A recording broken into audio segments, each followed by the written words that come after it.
Hello, can you hear me? Yep, we're all better now. So I'm pursuing a master's degree in conservation biology, but my focus is regenerative agriculture and specifically like rotational livestock grazing, the impact that has on ecosystems. So that's like exactly a big facet of what you guys do from reading your website. I've also visited a lot of farms, a lot of regenerative farms, and I'm working with them right now to craft social media content with all the footage I got from them. So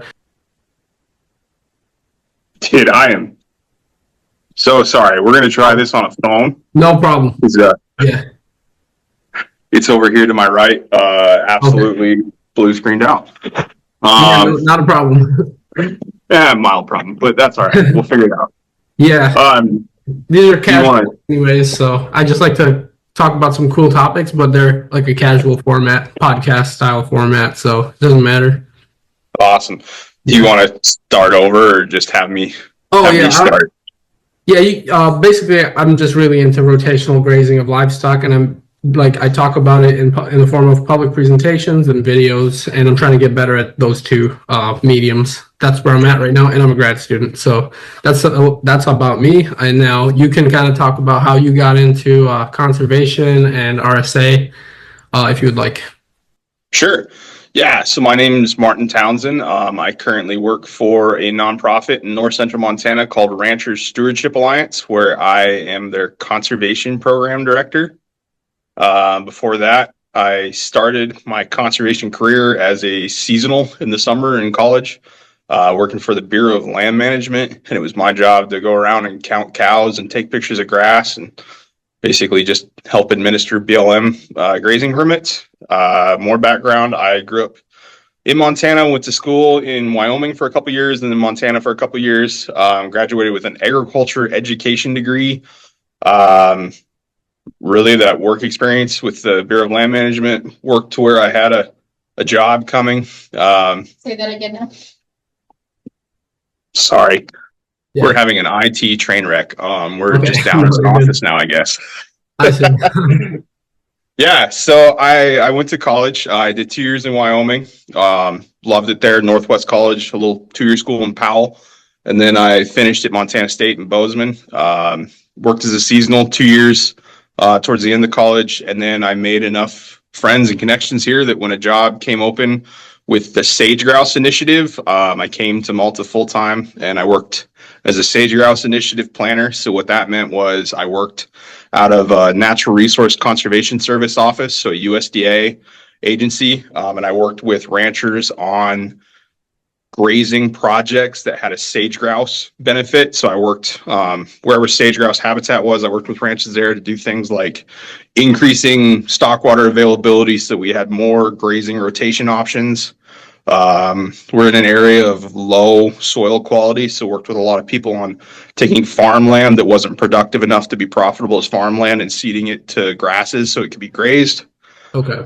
That went on for a few years, and then I switched over to a role with Pheasants Forever, where I did basically that same thing, just in a new scenario where I was partnered with Ranchers Stewardship Alliance and U.S. Fish and Wildlife Service, doing the same things, working with ranchers on private lands to do ranch plans and grazing practices that have wildlife outcomes. Okay, gotcha. There's a lot I would like to talk to you about because you seem very knowledgeable in the fields that like I'm obsessed with. Because I also forgot to mention I've done some grassroots work, not for like long periods as you, but I was in Brazil. Part of my university, we have to do these expeditions.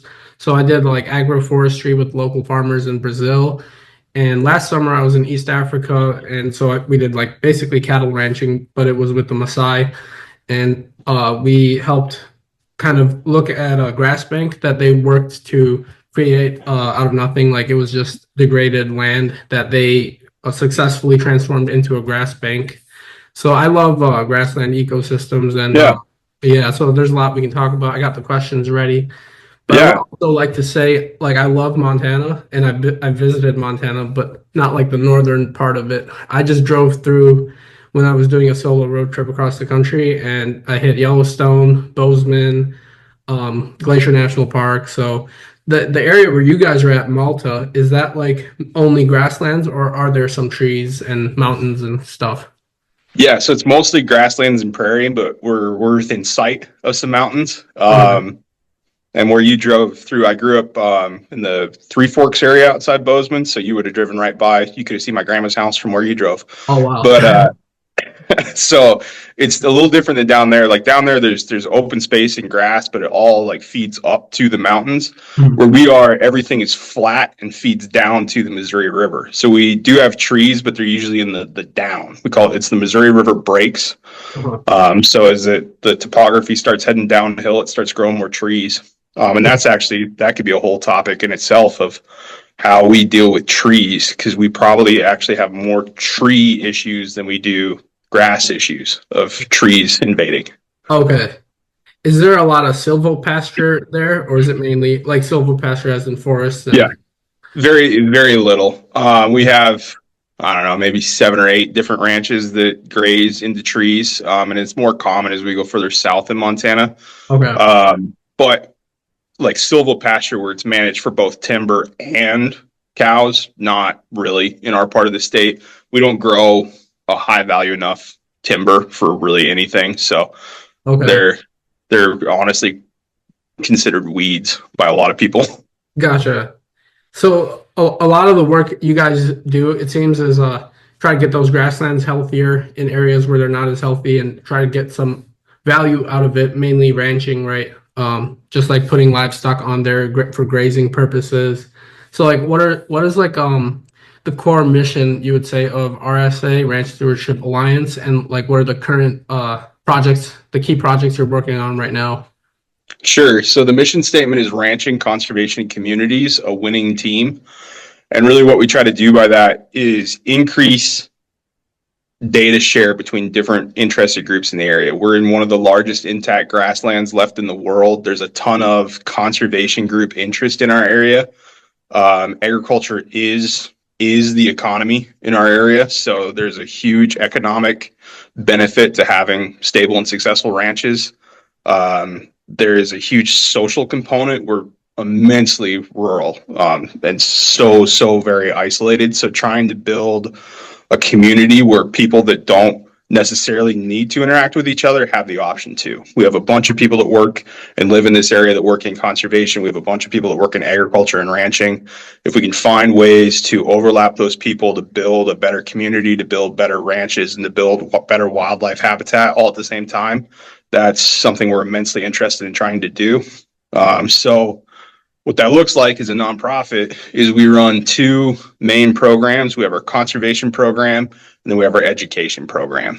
Mhm. The education program works with ranchers and interested people to just provide outside information, bring in speakers, bring in topics, just basically try to serve as a hub to create more awareness of others in a way that brings topics forward that could be tried here. So we've had ranchers out of the other end of Montana or Idaho or New Mexico or different areas talk about things they're trying. We've had ranchers from our area talk at different things that share what they're doing, and basically just bring it out in the open that honestly everything anyone is doing is all trial and error. So Mhm. trying to Yeah. reduce some of that barrier. And Okay. then conservation program, we are so far lock in step with the U.S. Fish and Wildlife Service's Partners for Wildlife program. It's their private lands branch. And they're worried about basically migrating animals. So like grassland birds that migrate from Canada to Mexico, sage grouse, pronghorn antelope, and some other focal species that cover larger jurisdictions than just states. So we work with their private lands program, again, assisting ranchers on usually infrastructure projects that are going to result in better management that have implications for birds and other wildlife species that they're worried about. So we do a lot of like waterfowl type projects. We have some of the highest nest densities for waterfowl in the lower 48. So like we're kind of where ducks come from. And then grassland birds, there's 4 species that are on like rapid decline. They've lost like half of their population since the 1970s.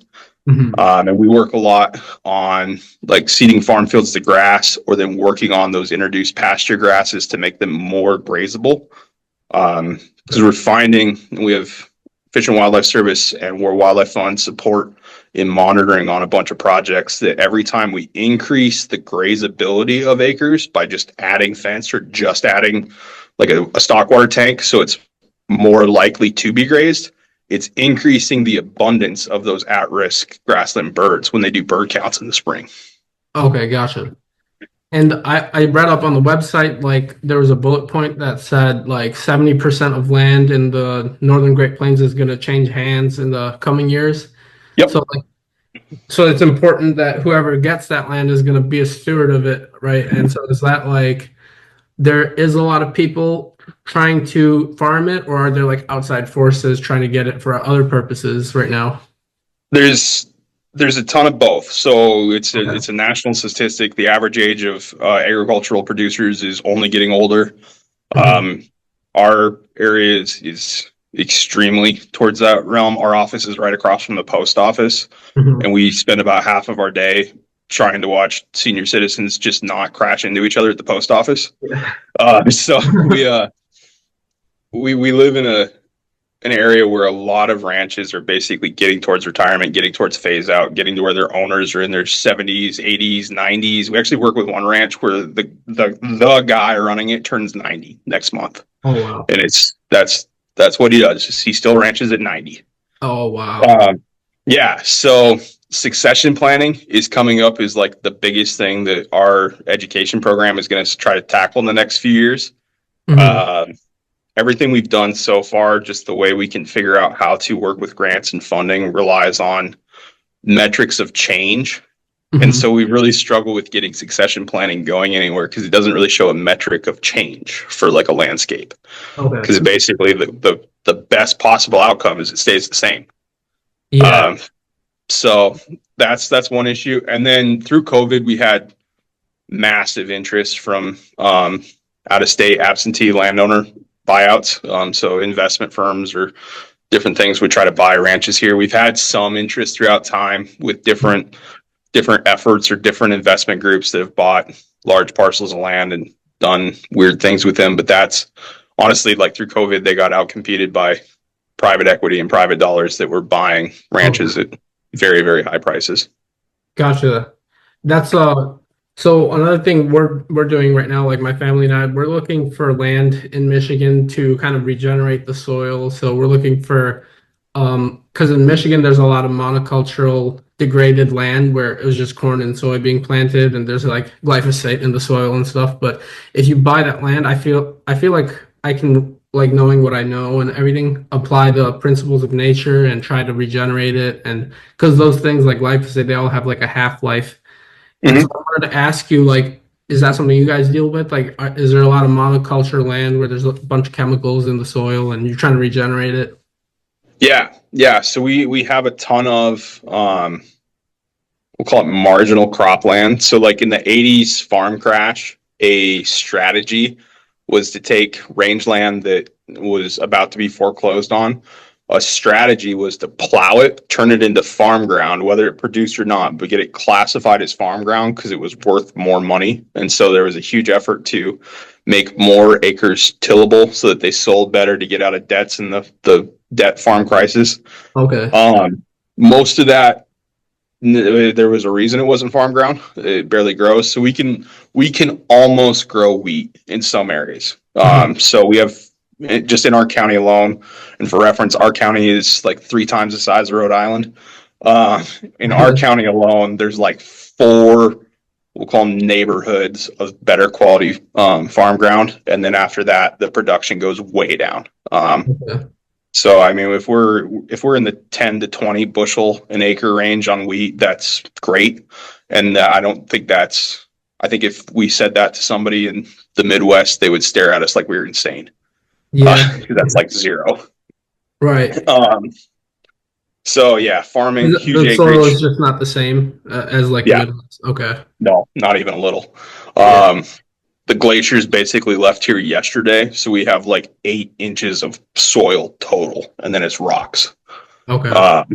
And So then, that land would be good for ranching, basically. yep. Not even okay. I see.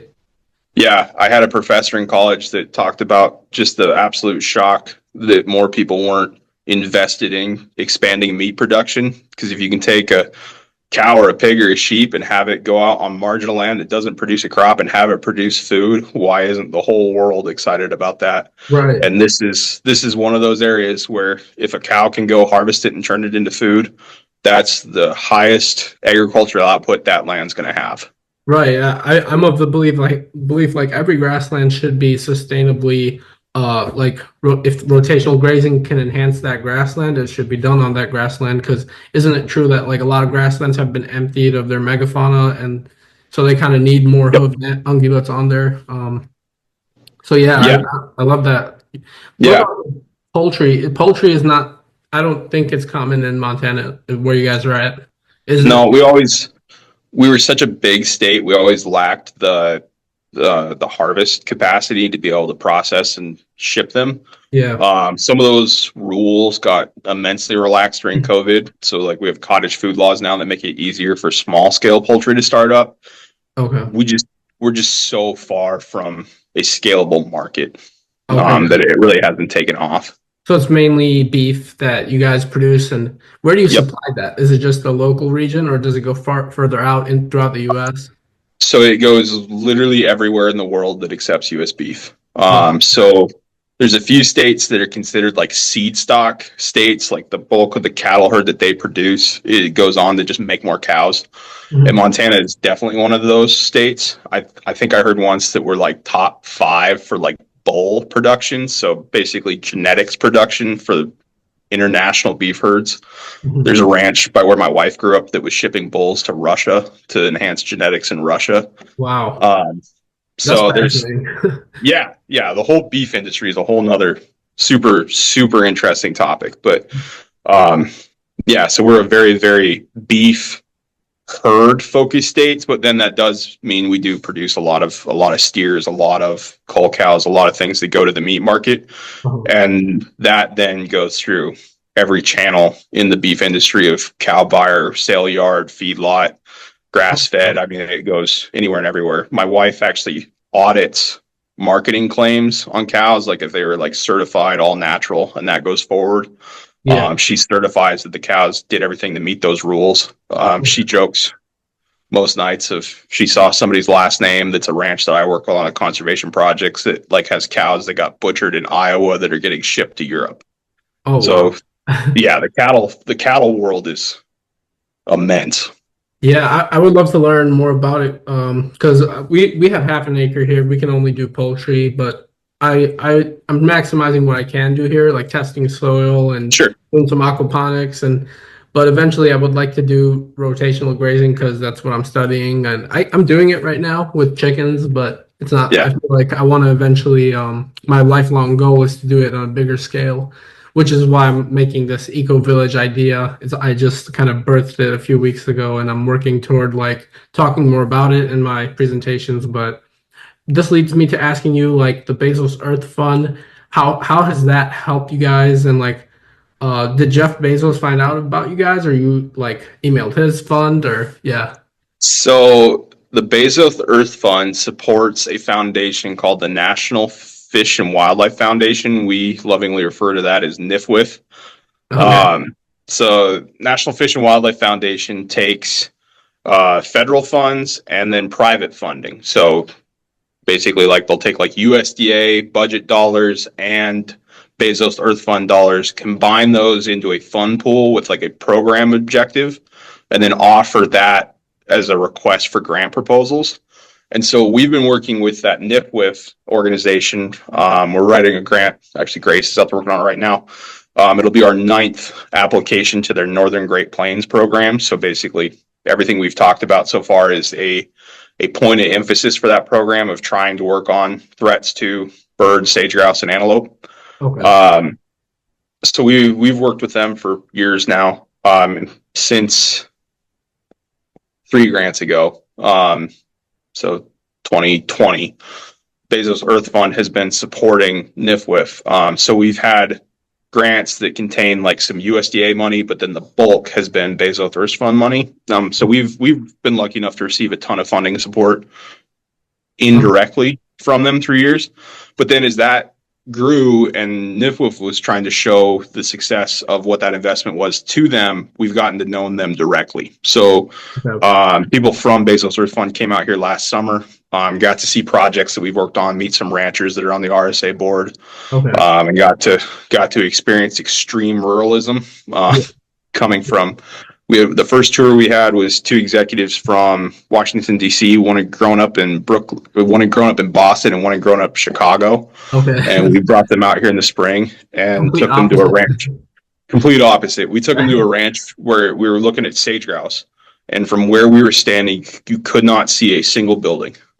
And so, and you can see for almost 100 miles. Did they find that creepy, or did they like that? Yes, they did. Yeah, no, I know the one woman did not enjoy it at all. Oh, also, is there grizzly bears there and wolves, just like Yellowstone and stuff? Not quite. Okay. So grizzly bears are expanding. We have reports that they're near, but they're not here or prevalent yet. Okay. And then wolves, same thing. They're near, but they're not here and prevalent yet. But they're very close. So like my father-in-law ranches like 4 hours south and west of us. He has wolves and maybe grizzly bears. And then even just the other side of those mountains, they have wolves and grizzly bears. So close, but not super close. I'm curious about, like, are the wolves causing issues for farmers there, like him, or like what his solution is to wolves? Because I know there's a lot of good dog breeds, like large dog breeds, Anatolian Shepherds, and I feel like that's the best solution to combat wolf packs, but I don't know much about like the actual situation here, so that's what I want to ask you. What would you say is the solution for wolves? So we'll start back at guard dogs. Pretty much anybody that has sheep is running guard dogs. So like my father-in-law runs around 1,000 sheep. I have an uncle that ranches here in Phillips County that runs about 800 sheep. And basically they have 1 guard dog per 100 sheep. So they have 5 to 10 guard dogs roaming the area. That gets immensely more complicated in smaller acreage areas. Like where my uncle ranches, he could lose his sheep herd for a week and nobody would notice. Like I was out there hunting one year and he came over a hill looking for his sheep herd. Oh yeah. So dogs can roam everywhere. Even where my father-in-law's dogs roam everywhere. They have neighbors that have different sheep, so they end up exchanging guard dogs a lot. Like the neighbor's guard dog will hang out with their sheep, or theirs will go over there, and they're all friendly and good about it. But as we start getting into more developed parts of the West, where like smaller acreages are coming up, roaming dogs are never great in those areas, so that can get kind of challenging. And then same thing if like they're not great at protecting the sheep, or even just roaming. Like say there's like a large ranch that has guard dogs, and then like a subdivision pops up around it, and like if it's like a small acreage subdivision and it's 15 houses and they all have a horse and 2 sheep out back, and they have a dog coming through that's pestering the horses or sheep, it gets contentious fast. I see. Yeah. But would you say that does like a good job at like taking out wolf attacks on livestock? Like is it not eliminating by any means, but definitely helping. So even like my father-in-law and uncle, their main issue for sheep is coyotes. So like wolves and bears aren't even the main thing that they have guard dogs for. The main thing is coyotes. But they definitely help in reducing conflict. But then the other side of wolf and bear offsets is like state-run agricultural offsets, like livestock loss boards.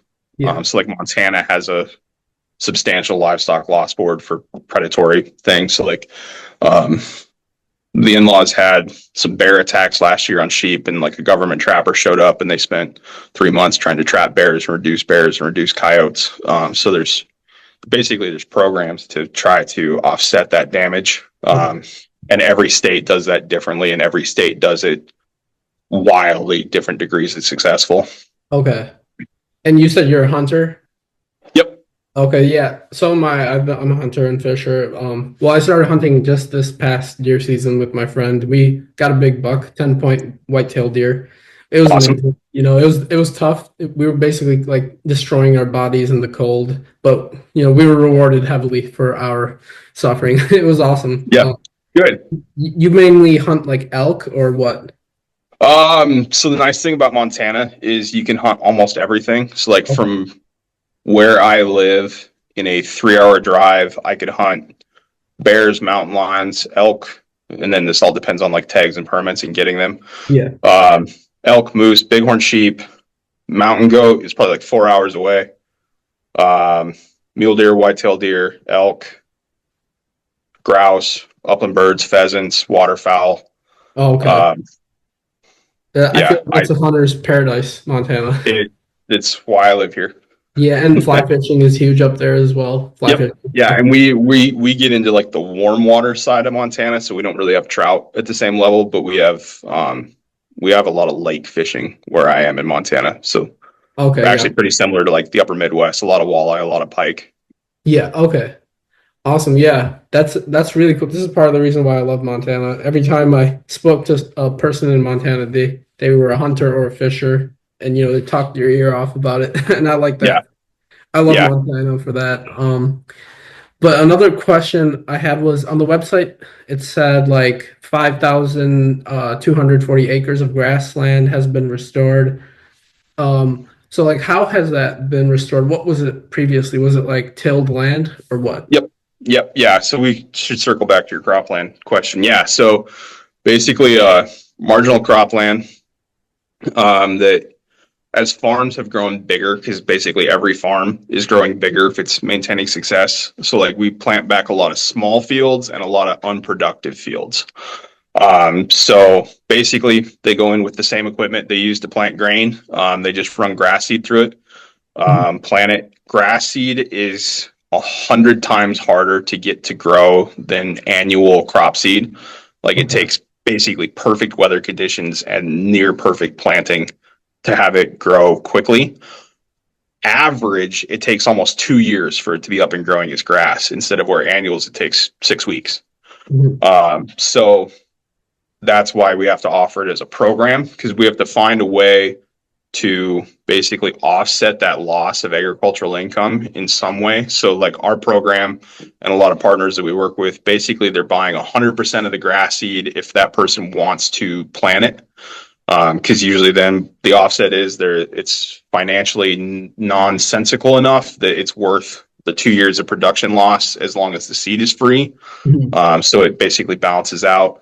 Some other strategies where it gets more targeted of like, these are like connected areas that connect large blocks of like landscape scale habitat, is we'll work with producers to offer basically a production loss incentive. And that's more common.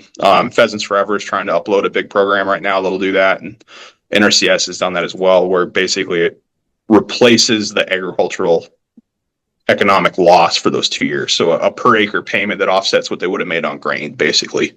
Okay. Awesome. And let's see here. What region?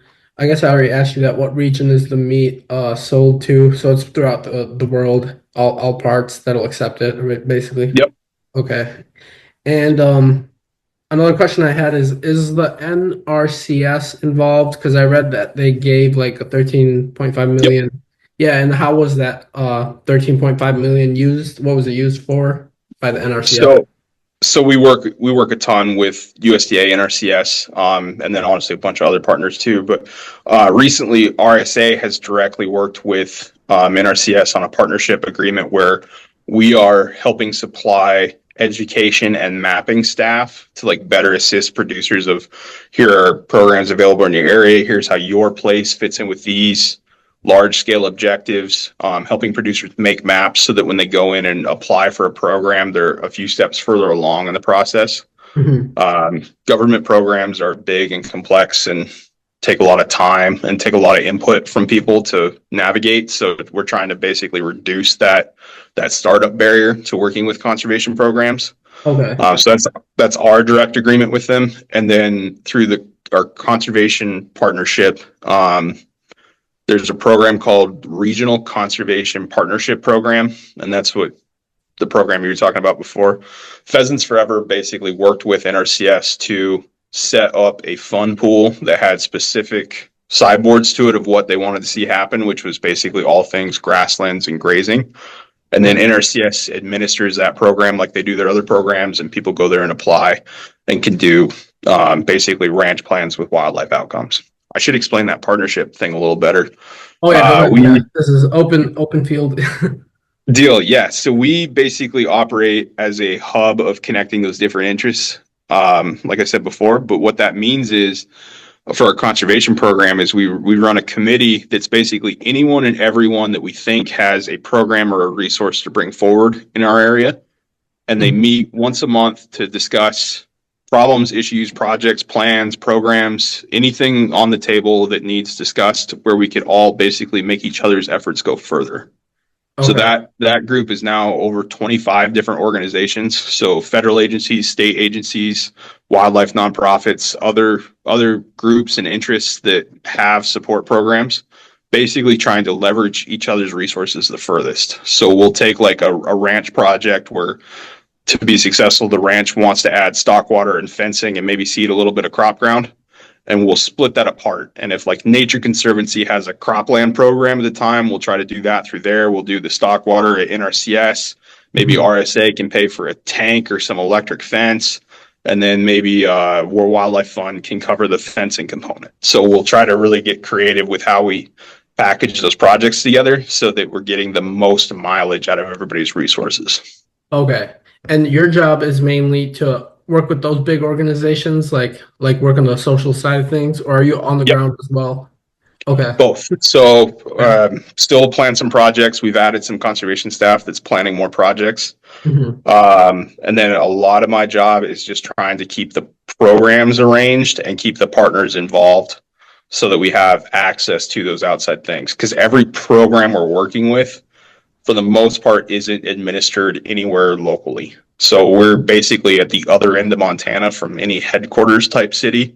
Yeah. So most of the programs are managed out of like Bozeman or Missoula or Helena, and we're at the other end of the state. So it's my job to work with those different funders and programs to make sure that the programs are coming to this end of Montana in a way that producers want them. So trying to help set up sideboards and rules and requirements and funding amounts and all those fun arrangements.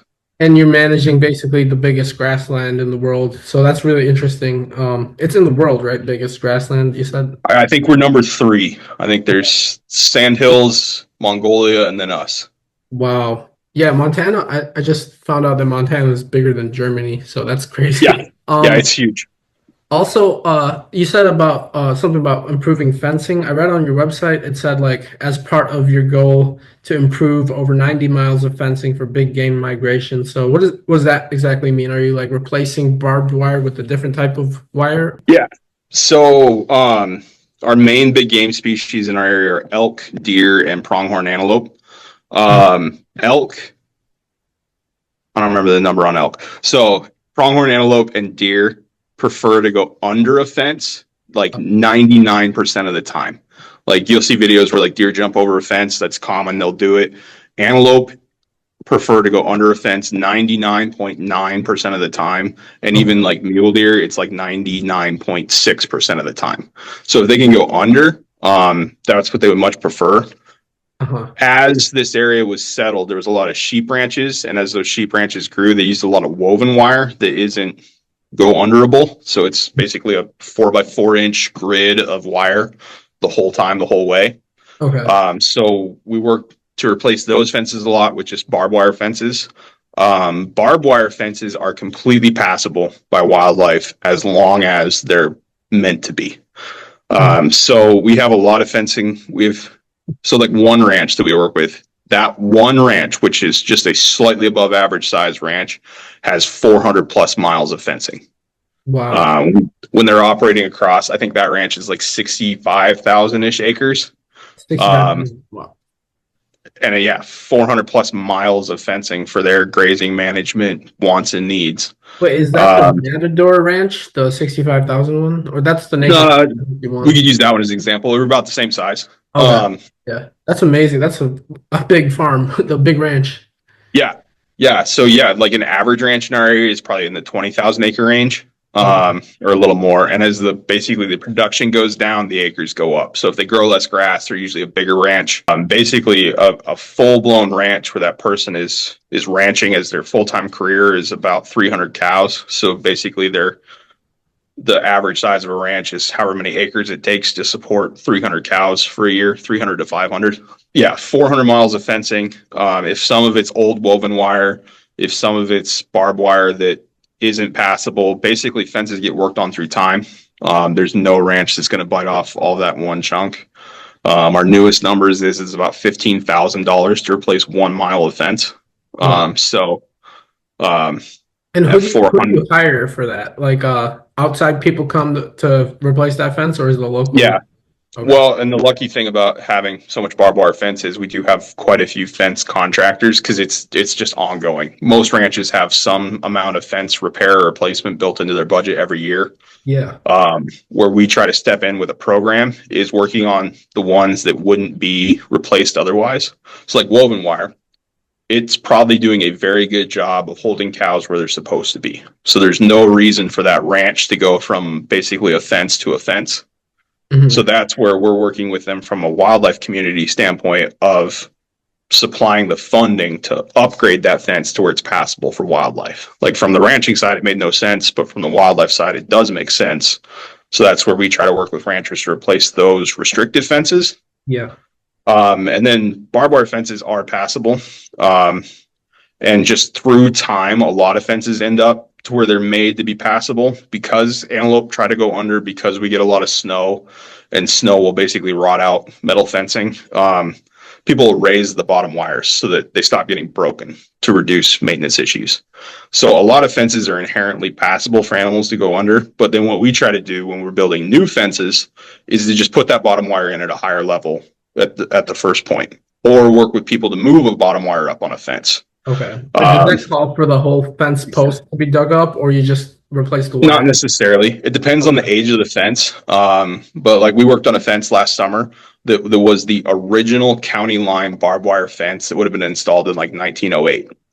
So there's so much fencing, and it lasts. We're very dry, so like fencing lasts a long time anyway. So we have a ton of fencing in this county that's 100 years old. Like most of it is 100 years old. And it's like hundreds of miles worth of that, or? Yep. Okay. Yep. So like last year alone, we did another 45 miles, and that would be 10% of one ranch, and we have like 200 ranches in the area. So it's a drop in the bucket. That's a lot of. Now that I think about it, that's a lot of metal, right, for the wire or whatever the material. Mm-hmm. Is that metal mined from Montana, or is it from somewhere else? We learned harshly through COVID and one of those big winter ice storms that almost all the barbed wire in the world is made in Texas and Oklahoma. Oh, wow. And so when those plants went down, it took us like another year to get barbed wire. So I honestly don't know where they get their metal from, but most of it's made in Texas and Oklahoma. God, yeah, that's kind of a random question, but I just started thinking about that because it's a lot of wire, and I watched Parts Unknown episode, the one in Montana, and he was just talking about like all the mining history in Montana. Mm-hmm. So I was trying to see, could it be from Montana? But we don't have a ton of steel. Oh yeah, that's what it was. Yeah. Yeah. Okay. And I touched upon the Matador Ranch. So that's like that was bought by the Nature Conservancy, right?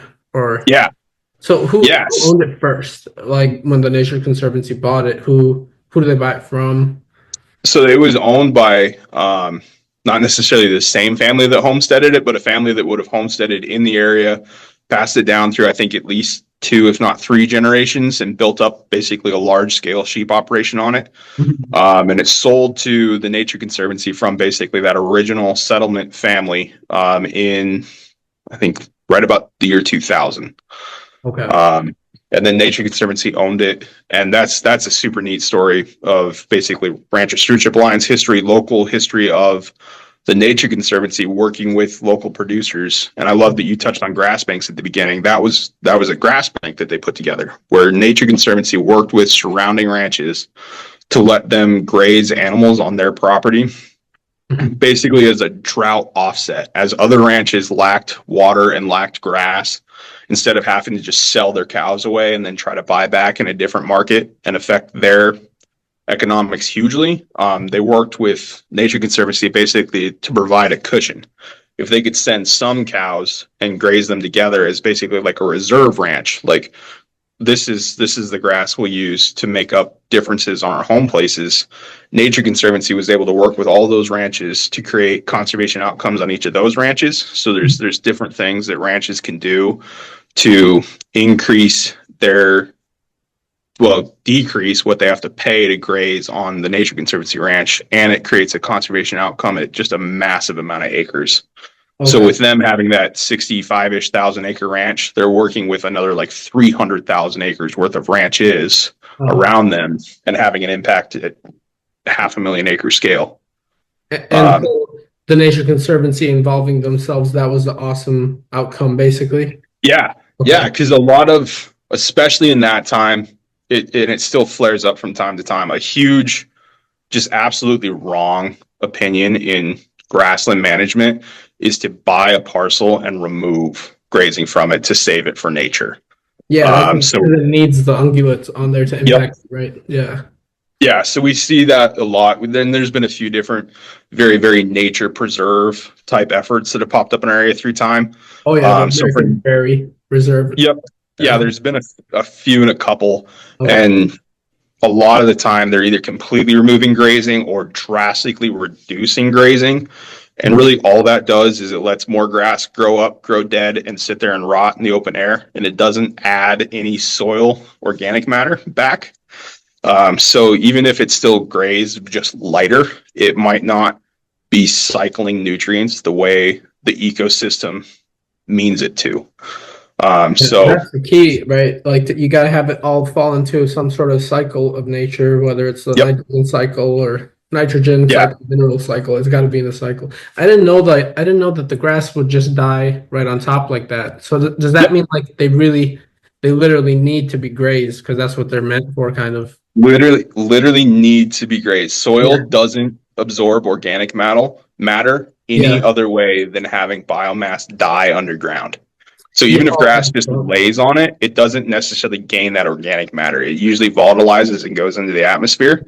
So grazing basically sets back a plant enough that some of its underground biomass dies to replenish the top biomass. So as you graze grass, it pulls resources from the soil. As you graze it, as it grows, they go down. So basically you need that exchange going both ways, and then you absolutely need disturbance for any of that to stay underground. So is that trampling and manure, like a combination? Trampling, grazing, fire, some sort of disturbance that makes that grass pull from underground resources to be able to grow up. And then you need enough grass that has basically the solar panels that are grass leaves sitting out collecting energy to send any back down. So when we work on grazing management, that's all we're trying to do is balance that energy flow of above ground to underground. So back on Nature Conservancy, for them to get on that paradigm and work on that track of we need to graze these acres for its health and to work with the surrounding ranchers so it had a very, very positive community and economic impact is why they've been so successful in this area. That was huge. Wow. It's fascinating. That's a fascinating ranch to me. Like I haven't had time to fully dive into the story of Matador Ranch, but that could be like a whole separate podcast episode because I want to research it fully. And but I did want to just touch upon it. I'm fascinated by those type of ranches. And there's another one. I don't know if it's similar to Matador Ranch, but like it's a famous one. Like it's kind of more like a tourist attraction, Molten Barn near like Jackson, Wyoming, close to there. I love the pictures of that barn on Google. It's amazing. But yeah, I'm just trying to find out more about these like iconic farms and ranches, learn about them because it's just fascinating. And I also applied to Ted Turner's Flying D Ranch, but the only job they had posted was a fence post guy. So I didn't want to just be working with fences. Like I wanted to see the rotational grazing. That's the main thing. Which leads me to ask if there's like seasonal opportunities, because Haley told me there's like seasonal jobs with RSA. There can be. We haven't totally figured out how to have them stable yet. And I know Nature Conservancy is also working on trying to have a more consistent internship program. A neat kind of internship and seasonal program that's happening is the Montana Department of Natural Resources. Okay. In the last couple of years, started up a ranch internship program where they'll have interns spend a couple weeks with different ranches around Montana and basically rotate to see a bunch of different ranch enterprises. Mhm. If you just went south of Malta, picked the first 5 ranches you went by, they would each have an entirely different way they run their ranch. So Okay. they really target like agriculture students so that they can see different ways to manage ranches. Yeah. And then honestly, the biggest seasonal market we have in our area is the agencies. So Bureau of Land Management, Fish and Wildlife Service, the state, like Fish, Wildlife and Parks, or the state Department of Natural Resources. Okay. So those are the ones we have in the area that are probably the most common. So Montana DNRC and BLM are websites I should be looking at for those type of seasonal jobs. Yep. And then all the federal ones go through usajobs.gov. Okay. And are they usually like just the summer months or? Yep. Okay. Yeah, a lot of them are just the summer. Probably half the jobs that ever get posted for our area are like fire-related, firefighting. Yeah. And then the other half are everything else. Yeah. I loved to see how cattlemen do their job. Like I recorded a lot of footage at White Oak Pastures in Georgia. You may know of that farm. Yeah, Yeah. Will Harris. that'd be so cool. Yeah, I interviewed him and I stayed at their farm for 4 days, and just to see their cattleman Scott work, it just seemed like an awesome job. Like obviously it's hard work, but for me it seemed like an amazing job. So I'm always looking for those. Yeah. There's another organization called the Quivira Coalition. Mm-hmm. And they do it's their farm and ranch apprentice program. And so they'll work with people. Quivria.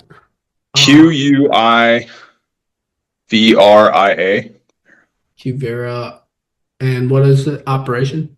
Coalition. Okay, yeah. I definitely didn't spell that right, but oh no, you're close. Quivira Coalition. Wait, New Mexico? Yep, they're based out of New Mexico, but they work in a bunch of Western states. So I know we have two like full-time reps in Montana that work with placing people at different ranches. Okay. And so basically they'll place somebody that's a new agrarian program. So what they call it, people that are interested in agriculture, they'll work with them to try to find a ranch that will host them and basically internship them in all aspects of ranch management. Like it's not just like a ranch hand job. It's basically, it's a business apprenticeship of like, no, how does this ranch work? Okay. So that's kind of a neat program. It's not like you're just like an assistant. It's like more hands-on, like the actual tasks. Yep. And okay. Yeah, they very much try to partner with ranches that have the ability to completely show somebody how to try to run that ranch. Okay. Wow. Okay. So yeah, I'm just saving these little tabs. Because I'm taking a gap year to focus on the networking connections I've made. So I'm kind of looking for those opportunities. If not this year, maybe next year.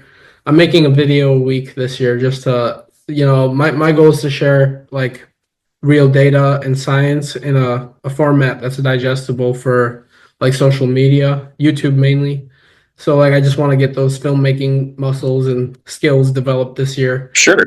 I also really would like to, do hands-on work. I'm looking for land, like I said, around here. Me and a lady named Carolyn were actually trying to use some of Joel Salatin's blueprints to try to build them and test it out on basically monoculture land to see if we can revive it a little bit, just with poultry. But yeah, I'm looking for those opportunities. And also, would you guys be open to me coming there just to record content with any like farmer willing to share anything? Yeah. Absolutely. Okay. Yeah. That would be an awesome opportunity for me because I wouldn't like charge anything at this point. I'm not that good of a filmmaker, but like I would do that for free. It would be a great opportunity for me. So I thought I'd ask if any farm would allow for that. Yeah. I think that's something we can definitely work on figuring out. Okay. Yeah. That would be awesome. Like ecology related stuff. rotational grazing, but also other stuff, interviews. I would like to focus it on ecology as much as possible, getting shots of the animals out there and how the farmers work directly with them. And yeah, I could just bring some minimal equipment, stay for, I don't know, a few weeks and get as much content as I can and go back and try to post out videos meant for YouTube. That would be awesome if you Sure. could connect me to any of those Yeah. farms. Yeah. We end up doing a lot of that in the spring and summer, and I always enjoy it. So yeah, I'm always up for it. Okay, awesome. I only have 2 trips kind of planned out for this year. One of them is in the UK to work with some film people, Awesome. just to network and try to learn more about how can we make the masses actually like our videos. Like it can't just be too, if it's just too educational, the public doesn't really resonate. Yeah. And then if it's just like complete entertainment, there's no educational component. So there's that fine Yeah. balance I'm trying to find. Yeah. Yeah. Educational and entertaining. So that's why We, I'm we, in the UK. we joke a lot. Like, is the answer to this like more slow motion and like more romantic music? Like that's what we feel would help this. Right. Yeah. Yeah, it's fascinating to me though. Like I'm enjoying making these videos. Like I asked on ChatGPT, like what are some science channels that have succeeded? So I'm just looking at past successful science channels. Carl Sagan, his show was awesome because I was This show watching. is awesome. Yeah, right. Like he was able to boil down complex scientific concepts into like a very digestible format. So I'm just like looking at studying those channels, and Yeah. so I'm going to the UK and also East Africa, back to East Africa to record content. That'll be in Awesome. September. So like yeah, the spring, summer, I should have a window open for visiting RSA, any farmers who would like to do anything with me video wise. Awesome. Yeah. Yeah. Let's kick around some ideas because yeah, that'd be great. Awesome. Yeah, I would appreciate that. You have like did you have 1 hour of time today? Yeah, I actually have plenty of time. So if you Okay. need I more got from me, more questions. Yeah. yeah. Okay. Let's see here. Transforming the conservation reserve program land for grazing. Uh, Yep. how was it transformed? Again, same question. Like, what was it before, and what did you do to restore it? Yeah, so we talked a little bit about how if land is set aside, it generally goes downhill in quality. Mhm. The Conservation Reserve Program is I think it's been going on almost 20 years now, program with USDA that is 100% meant for soil erosion. So they'll take cropland that's at risk for soil erosion, which in our area, every inch of our area is at risk for soil erosion. And they'll seed it to grass and then just leave it alone so that the soil stops eroding, so that it saves farm ground production potential. What we then try to do is work with acres and producers that have been in that program and set it up for livestock grazing. A lot of times it was farmed because it lacked stock water or fencing, or again, it was tilled for value. But basically, we try to work with them to make it more grazable because then it's more likely to stay in grass long term. In other cases, we'll work with like protection programs, like long-term protection programs, like 20-year contracts or easements or different things like that to make sure it stays in grass long term. But at a minimum, if we do as little as just putting a tank out there, it actually greatly increases the chance that it stays in grass long term. Okay. The benefits of that is if that unused grass, basically a CRP contract is 10 years, and in that time they get to use it one time. So we take that underused acreage and just try to make it used. And by increasing that turnover of grazing and organic matter, reducing the shading, reducing the canopy cover, and reducing the overall height, it improves the habitat quality for a bunch of different grassland bird species. And actually, most of that monitoring I talked about at the beginning has been done on CRP grazing system projects. And there's a bird called a Sprague's pipit. It's on the declining list. Every time we add grazing to one of those things, their numbers skyrocket on it the next year. Like they loved grazed acreage. They hate shaded out, can't get to the ground acreage. So that's a huge focus for us. And then there's a whole slew of ranch management issues that come with those acres. Like early on in the program, they're usually planted to a monoculture of grass. Like in our area, crested wheatgrass was the one that got chosen. It's immensely challenging to manage. It's semi-invasive. It grows so well. It's like the easiest establishing grass. Like that's why it's here. It was shipped out on rail cars in the Dust Bowl. Like it just grows and it's cheap. It has almost no nutritional value from the months of June through October. So the whole summer, it's pretty much worthless from a feed standpoint for cows. Yeah. So if they're only able to access crested, cow performance starts going down. Cows start losing weight. They don't breed up as well. So there's whole ranch management problems. There's wildlife problems with it. So a lot of those CRP fields were very, very limited on their grass selection. So then we're working with producers to try to rectify that in some way, either refarming it for a little bit, trying to kill out some of that crested, plant other species in there to increase the diversity, or just basically trying to incorporate it into their grazing plan where they're using it when it's most valuable. It's most nutritious in like the month of March and April. So really trying to use it in those months. That's also very high risk because in our area in March and April, we could still have 12 feet of snow on the ground. So it's hit or miss if it's grazable. Yeah, that's another question I had was how are the winters there? Because I hear they're brutal, and I've been in Bozeman in February, but I don't know how it's like in Malta. Yeah. Is it the same? Yeah. So like Bozeman, I grew up outside of Bozeman, so I can talk about it this way. Bozeman is the polite, like postcard version of Montana. Today in Malta, it is -9 and snowing, and it's not that bad. Like it just gets worse. Yeah. Yeah. So the first winter I lived here, throughout the winter, we had 14 feet of snow. 14. The first snowstorm put down almost a foot. It broke over 1,000 power poles, which is cool because we're in a county of about 4,000 people. So like basically one pole for every fourth person was broke across the whole county. I lived out of town at the time. It took a week for my house to get power and 2 weeks for the power line that went to the well that supplied water for that ranch to have power. So winters can be brutal. We went from that winter right into a record-setting drought summer. We had 9 days in a row where it was over 100 degrees. We had 2 days that got to almost 110. So we tried to balance that out with just horrendous summers. You know, that's crazy. I never thought of Montana summers to be that hot until I was in I was at an Airbnb just outside of Glacier National Park, and it was so hot I was like worried my car would get damaged. It was like 108 or something like that. So is that just because you guys you're not closer to the equator necessarily? It's just no clouds or something? No, so especially where we are, being in like northeastern Montana, we're far enough off the mountains that we're a little bit in like the rain shadow of the mountains. Like the weather doesn't come over and get to here, but the wind does. And so we have a lot of wind, which usually brings in horrendous winter weather and then super high pressure, super hot summer weather. And then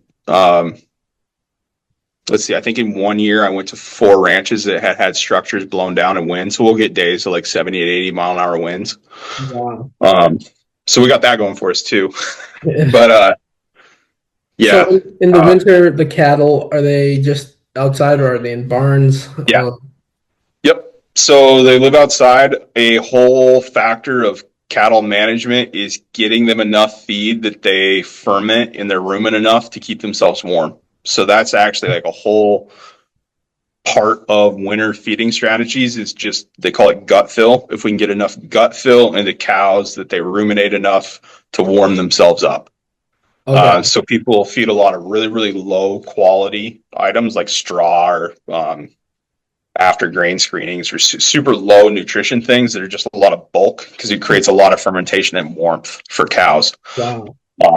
So it does get cold enough to just kill cows, which happens rarely. But a lot of ranches have worked on facilities to combat that, like windbreaks, different a lot of ranches will use topography for cover. So like try to graze in coulees or graze in a lot of like areas of natural windbreak. Okay. We talked about like a 20,000 acre ranch being average. The average ranch has about 2 trees on it total. Okay. Yeah. So it's the wind comes blowing across the plains. Would trees help? Like, would you want a few more trees? Uh, they don't really grow here. That's kind of our limiter of any tree we would want doesn't really grow here.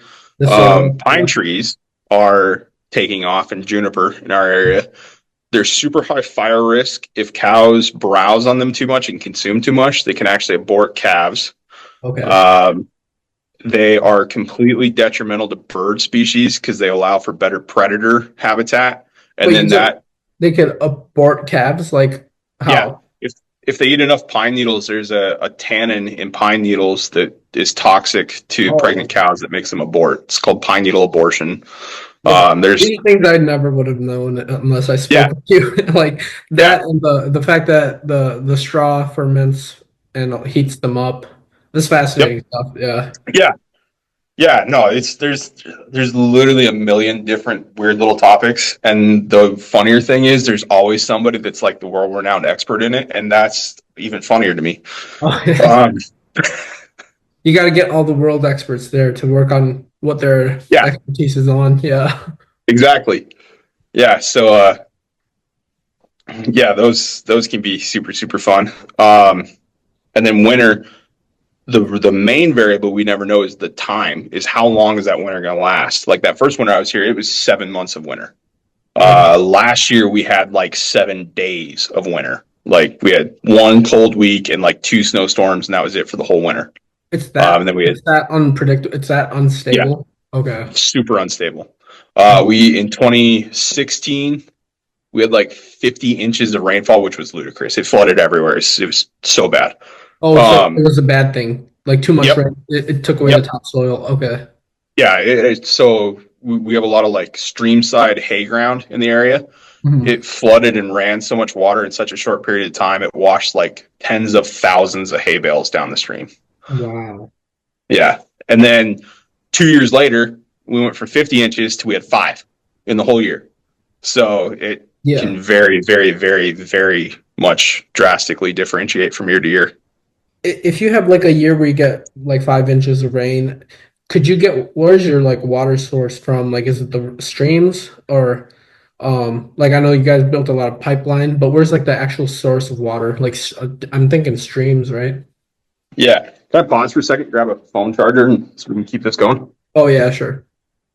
Yeah, so water. Most of our water is runoff dependent, so a lot of snow melt. We have a lot of different small streams, small intermittent streams that don't run all year. So most of our surface water washes through in one burst. Starting in the Homestead era, a ton of development was put into building stockwater reservoirs. Basically, they built a dirt dam across kind of a little coulee valley and stopped some water. Okay. So actually, like my great grandpa had a job with the Franklin Roosevelt administration, WPA, and his whole job was to go build water reservoirs. Wow. I think BLM told me there's like 2,000 little stock reservoirs in Phillips County alone. Okay. So a ton of stock water relies on surface water. Just in the last 40 years, 30 years, people have started working on using well water in tanks. It's so much more consistent. So, I mean, as long as the well doesn't break or go dry or the pipe rot out, the well water is there. And the stock water, what is that exactly? Just rain collected? Yep. Okay. Rain and snow. Okay. And then wells, we're drilling, usually it's like any domestic type well. Yeah. And then just casing it and pumping it, and then pump it through pipes as far as we can get it to go or whatever makes sense, and putting it in tanks. And then the nice thing about well water is it's cleaner and more consistent, and calves actually gain weight faster if they're on clean drinking water. So it has a ranch plus. It creates more options, because if you don't have water is our limiting factor to any grazing management or rotation. Mhm. So if we don't have a water source to be able to draw cows to a different area, they're just going to sit on the grass that's closest to those water sources. So when we work with ranches, we really try to get to where we have water in basically half-mile bubbles. If any area of the ranch is further than half a mile from water, the chances of a cow grazing it are super low. So we try to open those options up to where every acre is accessible, but then work to where either using fencing or shutting the water off, that we're moving where those cows are to rotate that impact. Okay. Would you say like the soil in Malta and the RSA land is good for like integrated crop systems where you place like nitrogen fixers in between plants, like how farmer Gabe Brown Yeah. explains it all? Is the land that Gabe Brown has similar or very different from like RSA? Gabe Brown probably has 3 more feet of topsoil and Okay. 4 times the moisture. Okay. So He can do it more, I'm guessing, more yeah, of that he's type of he's stuff. kind of a soil health god, and everybody listens Yeah. to what he says and then tries it here, and it never goes quite as okay. I have appreciated in the last few years where all the soil health people have been thrown in the word context of Yeah. like, we can do this here, but you have to do things in your area that have the context that possible there. Yes.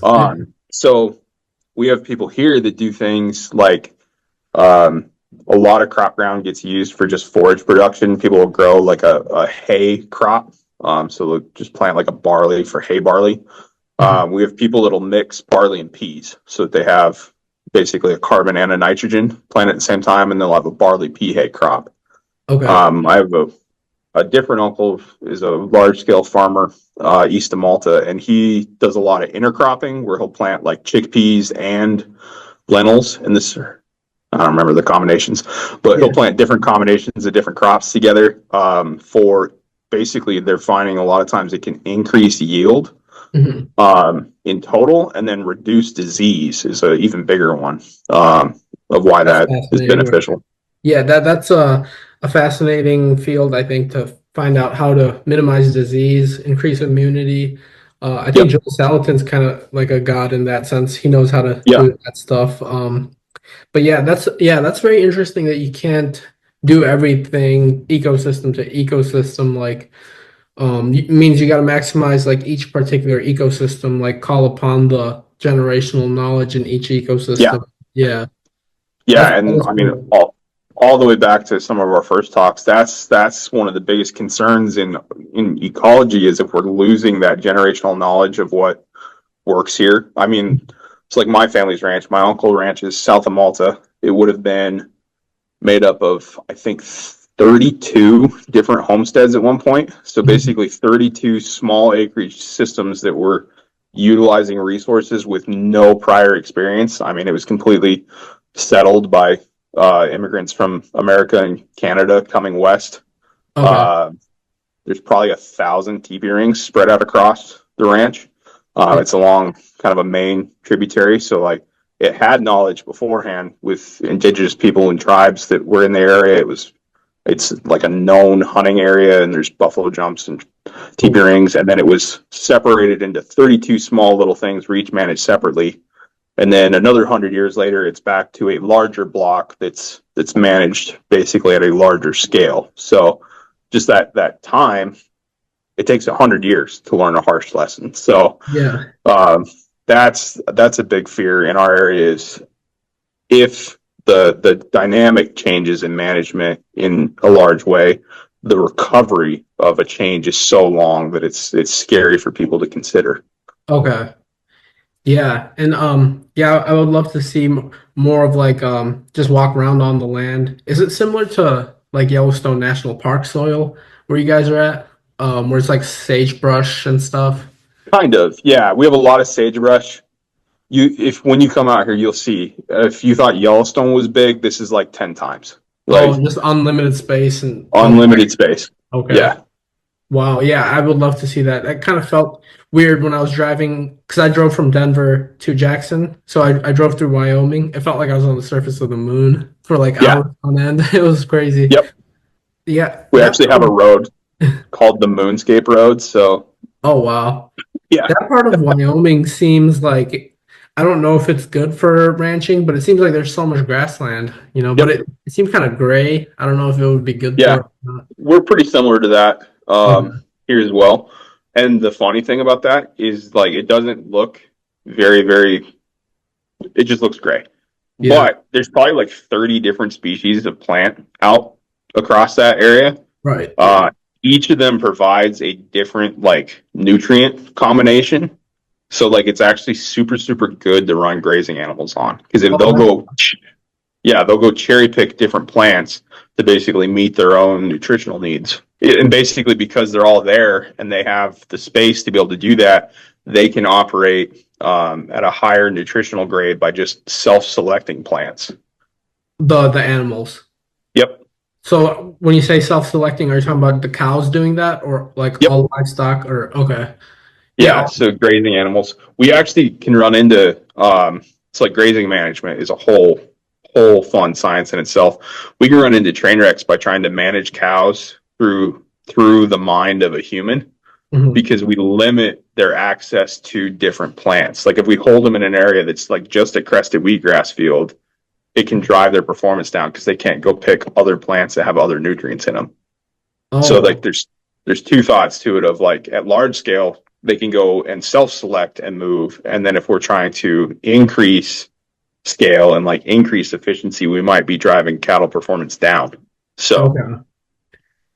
Yeah, it's so complex, it's stuff that you cannot translate over to the next ecosystem, I feel. And yeah, like yeah.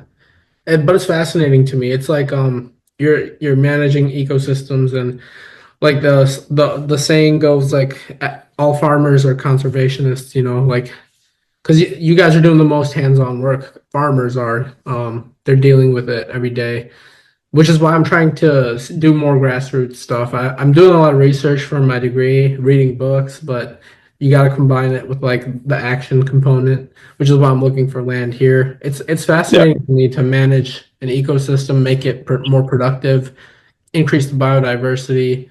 Um, which leads me to ask about bison. If there are any farmers farming bison or ranchers with bison in RSA.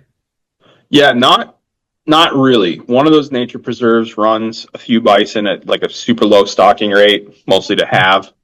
Um, there's a ranch that runs. I think there's two in Fergus County and like one the next county over. There's a few bison ranches around Montana. Yeah. Um, through time, there's been huge controversies around bison and ranching for disease transmission issues. They're closely enough related to cows that diseases can go back and forth. The brucellosis Um, mainly. That one. Brucellosis mainly, and like so, I grew up down by Bozeman, down by Yellowstone, and like in high school, worked around ranches down there. Um, they were in a brucellosis management area because elk and buffalo in Yellowstone Park had brucellosis and would come out and transmit it to cows. So it can be a huge economic setback. So there was a lot of fear of if bison increased in this area, if it would lessen the agriculture economy. The other standpoint of it is, for the most part, fences work to keep cows in. Um, bison shockingly can jump about 4 feet straight in the air. Yeah, So that's crazy. fences can be challenging. I know like that one nature preserve has a lot of issues with bison escaping. Okay. Um, That and is then like a couple of years ago, there was issues where one got out and like gored a cow in the next field over and killed a cow. And so then there's neighbor contentions. yeah. And then everything is a management tactic of like how much effort does it take to keep animals contained, keep animals functional. Hmm. Bison, it takes 3 times as much. It takes bigger equipment, it takes specialized equipment, it takes double cattle guards, higher fences. If we go to these bigger, tougher, higher fences, does it limit antelope and deer migration? So there's a ton of factors of why bison aren't a good idea. And then from a commercial standpoint, we just don't have the ability to process them. So like tribes over on the Fort Belknap reservation, I have a bison herd that we do a little bit of work with, and they're running into issues of even they can't process bison on their reservation to feed enrolled members of tribes on reservation because they don't have the freezer storage, they don't have the facilities to harvest and process them, and it's giant investments that don't usually have a great return. This is like the one thing about beef genetics is they've been bred to be so much more meat efficient per carcass that's how butcher plants can afford to get bigger and bigger and more specialized. I had a hunting bison tag a few years ago, and I shot a 2-year-old that would have, I think I got just over 300 pounds of meat off of it. Okay. A 2-year-old beef cow, I probably would have got 600 or 700 pounds of meat off of it. So they don't build meat as fast per carcass. So from a pure capitalistic economic standpoint, their harvest market isn't as great. Which is why whenever you see bison, it's always a very, very specialized restaurant cut or like small meat market kind of thing. Right. Or like if you're like got the funds for it, like Ted Turner's bison restaurant. Yep. But he's got the money to do that stuff in the proper way, produce enough of it. I had bison at his restaurant. It was awesome. It was like I was just in Bozeman eating a pile of bison at his restaurant. I did a wolf week with Yellowstone Forever. So I was in Montana during the winter months. It was brutally cold, but it was so worth it. I met a lot of cool people, saw a bunch of wolves with the spotting scopes. Nice. Yeah. Speaking of bison and like bison on the landscape and stuff, do you know of Nikita Zimov, the Russian scientist? He's him and Sergei Zimov. They're running a Pleistocene park. The reason I laugh is it's like absurd. The goal is so ambitious, and I mean, obviously, I want it to work, but I want to. I interviewed Nikita, and I wanted to know more about that because it's just fascinating to me what they're trying to do there. Yeah. So I have a funny story on that one. A couple years ago for a conference, I was part of putting together a panel on carbon mitigation programs, which is a whole like nonsense sector of conservation that would take us another 5 hours to go through. All right. And like I volunteered to help because I thought I understood it at like a 50% level. And then after I kept trying to find people to add to this panel in different companies and different programs and different international strategies and different domestic strategies of what carbon mitigation means to different people, I felt I had about a 5% understanding of it. And if I could never hear the words carbon mitigation again, I would have been so happy. And I'm driving from Malta to Boise, Idaho, which is like 14 hours. Yeah. And all the time in the world of myself. And I was listening to podcasts, trying not to think about carbon. Yeah. And I was on one that had Forrest Gallant on it. And he was talking about Pleistocene Park. Right. And then they got into talking about the carbon mitigation offsets that woolly mammoths would have if they rubbed down trees and stopped melting frost in the permafrost layer. I was like, yep, okay, fine. Everything is carbon. Yeah. That's like the whole. I think I watched the same podcast I probably did with Forrest, talking to Joe Rogan about it. Yeah, it's cool if it's actually beneficial. I would want that to happen. And it kind of makes sense, but I need to be out there to see the whole situation. Yeah. Do you know of the life cycle assessment? It's called LCA. It's a test that gives you like an LCA score on a product. It just tells you the carbon footprint of that product from its inception to the point. Yeah. Kind of. Yeah. We've used, there's literally a million different carbon models. Okay. We've used some for different practices, but not necessarily that one. But yeah, go on. Oh no, yeah, I was gonna say like it's like a really cool way to get a solid answer on if something is environmentally friendly or not, at least in the carbon aspect. But carbon mitigation, it's important, right? Would you say it gets too much attention, or would you say it is important? It gets wildly too much attention for how not manipulatable it is in a lot of landscapes. Okay. So like we have different things, and there's huge debates in the science world of like, how is it measured? Was that accurate? Was it repeatable? Was that real? And then the mitigation and sale of carbon credits is interesting because it's basically selling a non-movable asset. I had a coworker once call it the cryptocurrency of conservation, and I felt that was exactly right. Yeah, because it's trading the value on a resource that you're pretty sure is there based on some measurement that you're pretty sure is right.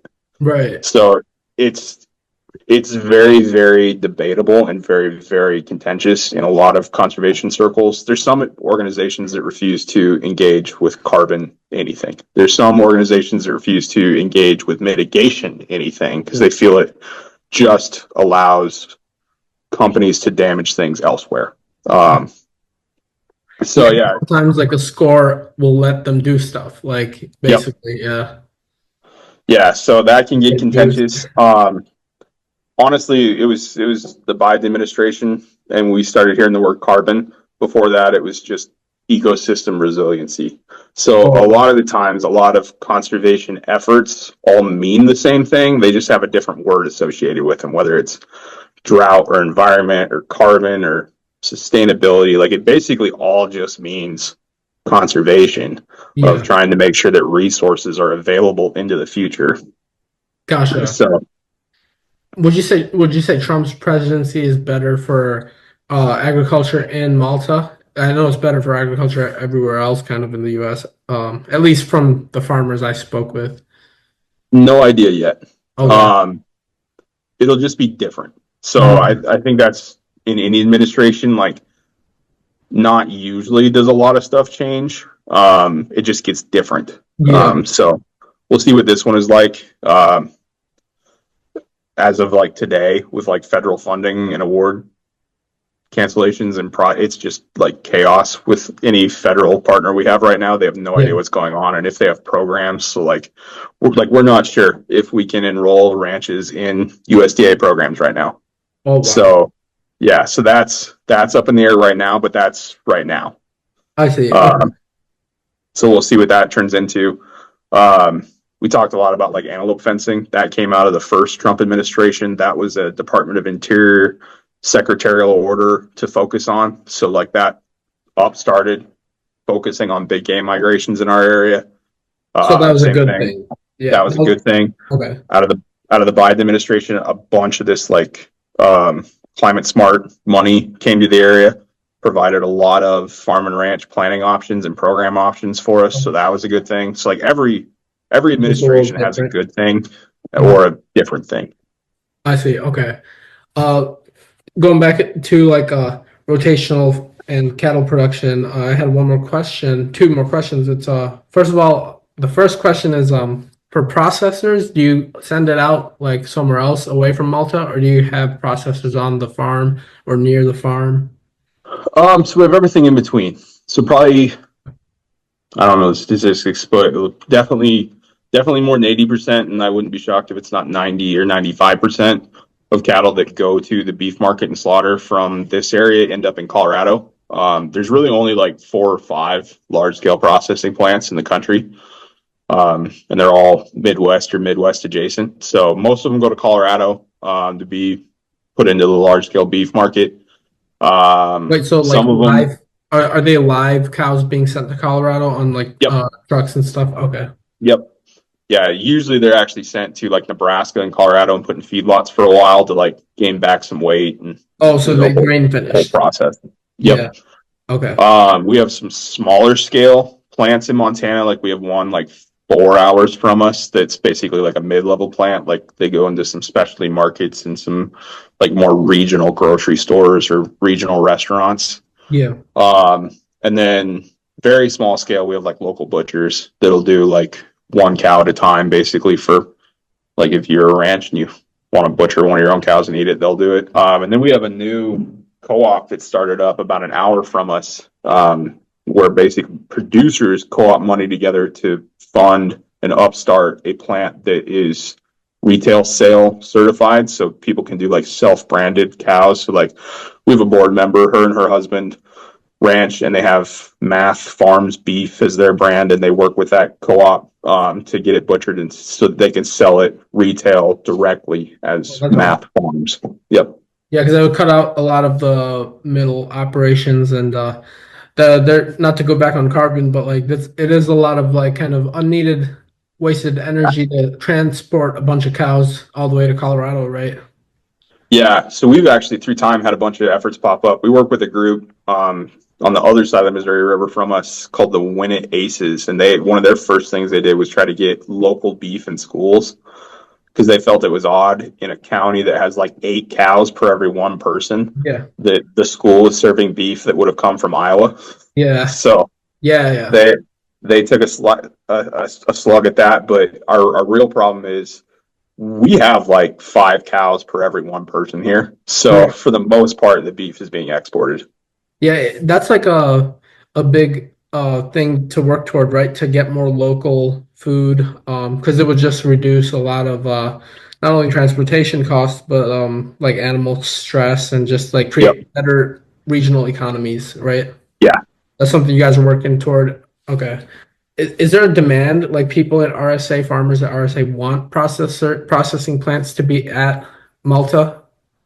There's a huge economic argument that just more processors means better profits for first stage producers. So if basically ranchers have more options of where to sell cows to, it increases competition for them. So basically prices go up for them. So I think for Okay. the most part, ranches want more processors because it Yeah. opens up more options. Where my wife works, where they certify program cows. Right now, we had nationwide drought last year and the year before. So like the cow supply in total is way down. And since supply is down, prices have went up. So like right now, the price benefit side is completely at the producer level. Like we might lose one of those large scale packing plants if prices stay this way long term. So it's Oh, just so volatile, and like it all depends on the weather. So that's like the extra fun side of the economics of it. Is great idea, but then it didn't rain for a year. yeah. Oh, and you said like they get shipped to Colorado and then they get fed grains. So grain finished because it adds on that girth. I don't know Yep. how true this is, but I read a peer-reviewed article for putting it into my paper that a grass-fed and finished cow has like a different omega 6 and 3 ratio than like a grain-fed one. And Yeah. is that true, would you say? And like not is that true, but like is that something you guys are considering or you're okay with the grain finished meat? It's honestly it's so much bigger scale than us. We're never gonna have an impact on it. Um, or if we care to. A huge beef industry point through time is the general preference of Americans has been for grain finish from a taste Right. standpoint. Yeah. And then it also, like, it is the easiest way to get consistency. And so all of the genetics for 40 or 50 years now have been focused on grain finishing. So those cows just naturally perform better as grain finished. Mhm. There's other like heritage breeds or different breeds that do better as grass finished, and like a lot of we had a speaker at an event a while ago that's a primarily grass finished guy, and he is scouring the country for beef genetics for his beef herd to have his grass finished product become more consistent because Yeah. consistency is his biggest problem. Right. That was like the number one thing that they bred for, especially through the 80s and 90s. Wait, consistency as in like some years the meat tastes different because the Yep. grass composition was different on the pasture? Yep.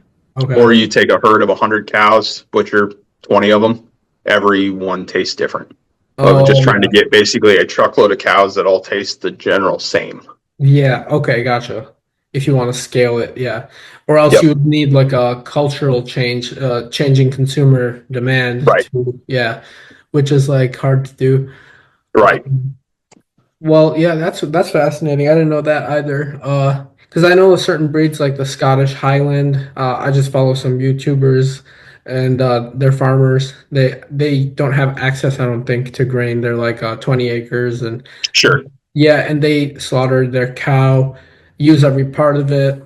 That's something I want to try to do in my life, like in my eco village vision. I want it to be a zero waste facility and kind of like Will Harris. Will Harris is the only farmer I know of that scale who has a processing plant on his farm and he owns it. And Yep. so he's kind of rare in that sense, I think. But yeah, it's just really cool to me, and like to use every part of the animal would be cool, like the bone marrow and everything, even to Yep. create dog food and just be like a zero waste facility. That's like a goal I'm working toward. But another question I had, a science question, is like when you take cows out of the pasture to be shipped off, and none of the animals being returned back into the pasture, right? So like the cycle there, isn't there kind of like a extraction there because there's no cycling back the bones and the guts and stuff? Because Yeah. the way I think about it, like in nature, a wolf pack kills a ungulate and then they poop it out and goes back into the ground and pastures come out of it. Whereas Yep. that cycle doesn't exist if you're just taking cows out, producing more cows, taking them away. Yeah.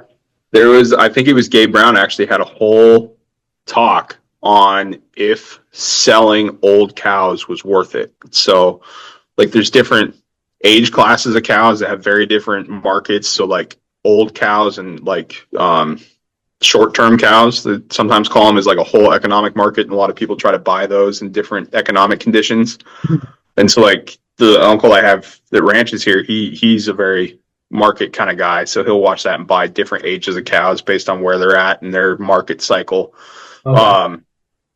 But he stopped for a while and greatly considered that argument, because I think the argument was that the cull cow market had to be selling at like $1,200 a cow or better, or it was in your best interest to leave it on farm and let it die. Like, it was probably worth $1,200 worth of fertilizer for it to die there.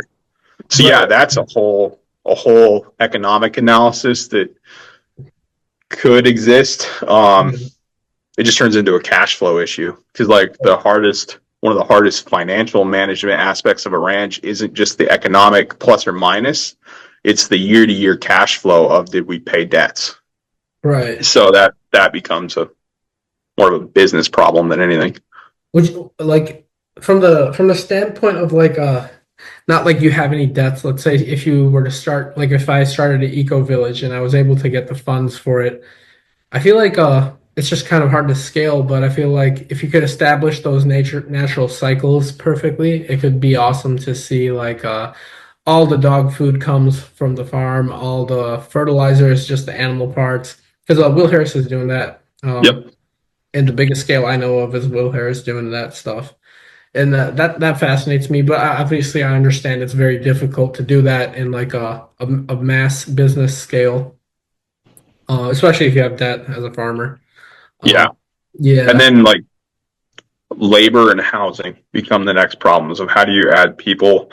Most of the ranch land in America is immensely rural and immensely low on housing anyways. Like, it's not just a one ranch economic issue to do these things, it's usually like a community issue to do these things. So like the barrier to entry just only gets bigger until you hit those large scales. Like, I sat through a different beef talk at a conference where they talked about why mid-scale producers fail out, and it's because they can't ever get big enough to have a market for what they call the gross that comes out of a cow. So the guts, organs, hide, and like other byproducts. Yeah. Is they never get to where they have enough volume to pay for the shipping to send those products to where they get processed. Okay. With the organ demand for organs, would you say that has gone up with recent years with like Liver King and Paul Saladino and those guys? Yeah, for sure. Yeah. We work with a ranch that works with a grass-fed beef finisher in California. So basically, he raises cows here and then sends them to California for them to be finished as grass-fed.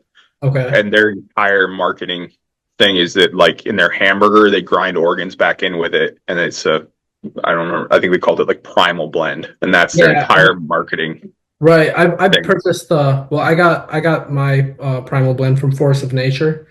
Force of Nature meats. Have you heard that one? It's in Texas. Not for sure, but okay. Yeah, they do I know that. there's a bunch. Yeah, I'm into like learning more about that stuff because I kind of want to help. As crazy as the whole Liver King saga was, I think him and Paul Saladino, they did a good job at just kind of creating that demand for wanting to eat more of like the whole part of the animal, nose to tail animal consumption. Yeah. Yeah, I'm gonna forget her name. Last name's Wolf. Wrote the Sacred Cow book. Oh yeah, I have that book. Yeah. Oh, it's so good. Yeah. And Rogers, I think. Yeah, and Rob Wolf. Yeah. Rob Wolf. Yeah. Yeah, I haven't finished it, but I used a lot of the stuff in that book for my paper. Nice. Because like liver is actually really an awesome food. It's just culturally looked at as not appetizing. But I'm into that stuff, like Yeah. my freezer's full of regenerative organ meats and briskets from white oak pastures and stuff. Yep. I tried to do Yeah, my and best, to not eat the factory farmed meat. it's amazing how fast that like cultural shift happened. Because like my grandma, that she's almost 85, still lives here. She loves liver. Like if there's liver around, she's gonna order it. Wow. Probably the first time in my life I ever got cussed out was when I shot a deer and I exploded its liver because I shot it wrong when I was like 12, and my grandpa was so mad at me for ruining a perfectly good mule deer liver. Yeah, that's how I feel too. Like I would, when we got that deer, they were about to toss this huge liver into the trash, and I was like, I'll take that. So I have a huge deer liver in the freezer. Nice. Yeah, but yeah, it is cool to like, because I'm into like the health and nutrition aspect of it as well, like eating every part of the animal, not eating the processed crap. In terms of factory farmed meat, those cows are like, you guys are clearly a step above factory farmed beef because the cows grow out on the pastures. They're just grain finished. But what is Yeah. exactly factory farmed meat? Like the worst kind of that? Is it just like the cows in the feedlot the whole life? Well, so I think that's an entire like definition and topic that gets taken wrong.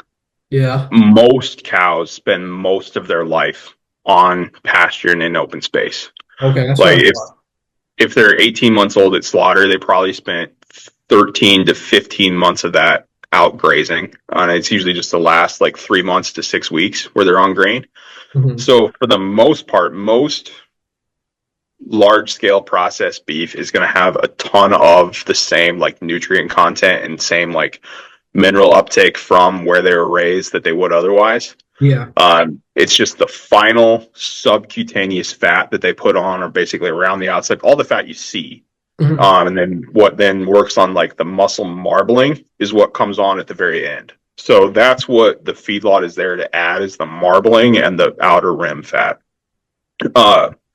Most of the structure gets grown when they're still grazing. So for the most part, it's not tremendously different, but what people see is grass-fed beef tastes drastically different than grain-fed beef.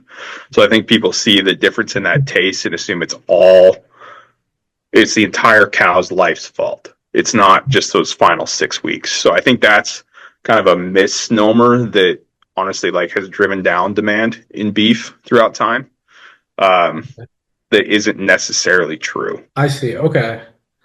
Yeah, that's also pretty fascinating. The dairy aspect of your guys' operation, is it just meat, or are you guys making any dairy products?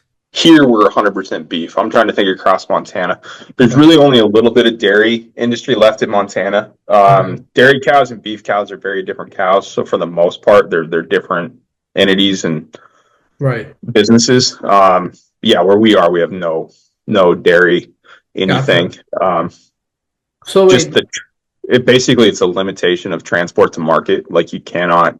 There's Oh. no shelf life to milk. So I see. Okay. So wait, dairy cows, after they're at the end of their productivity, is their meat consumed eventually? Okay. Yep. So it's just a different sort of subsect of yeah, that. it usually, so there's like USDA Prime and Choice and those different grades. Dairy beef usually grades out super low, but it's still usually part of the beef supply.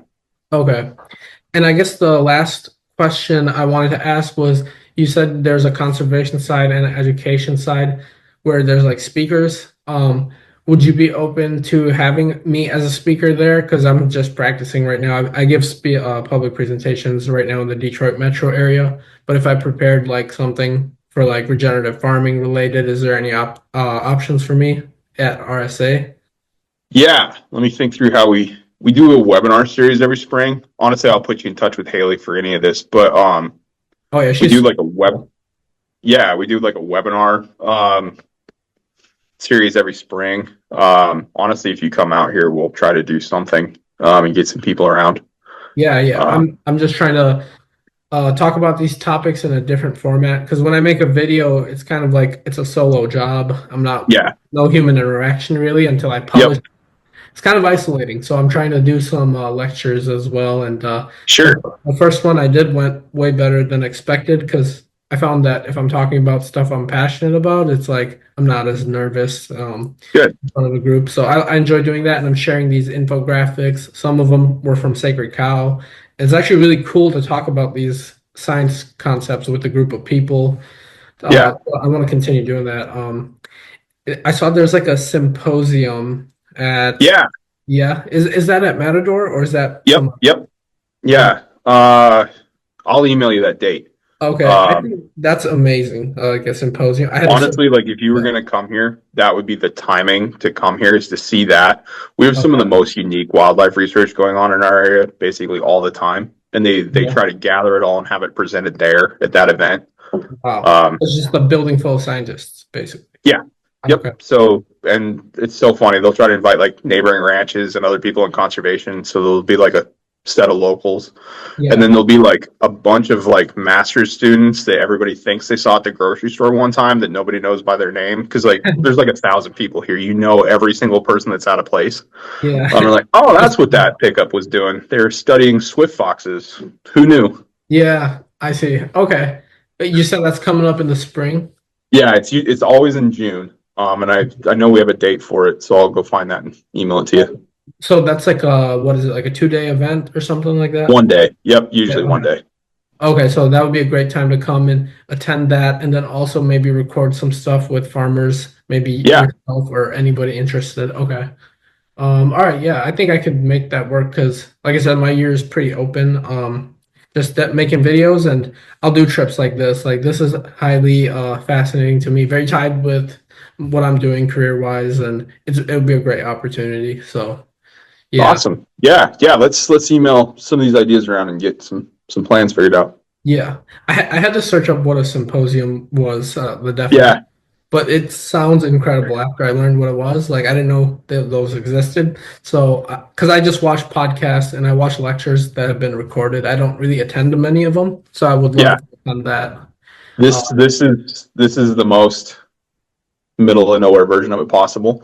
It's just okay, at the ranch yard, either in a tent if the weather's nice, like a wedding tent, or yeah, just in an equipment shed. And it's usually 150 people, most of yeah. them working conservation. They just come to hear what's happening in the area. So yeah, it's super neat.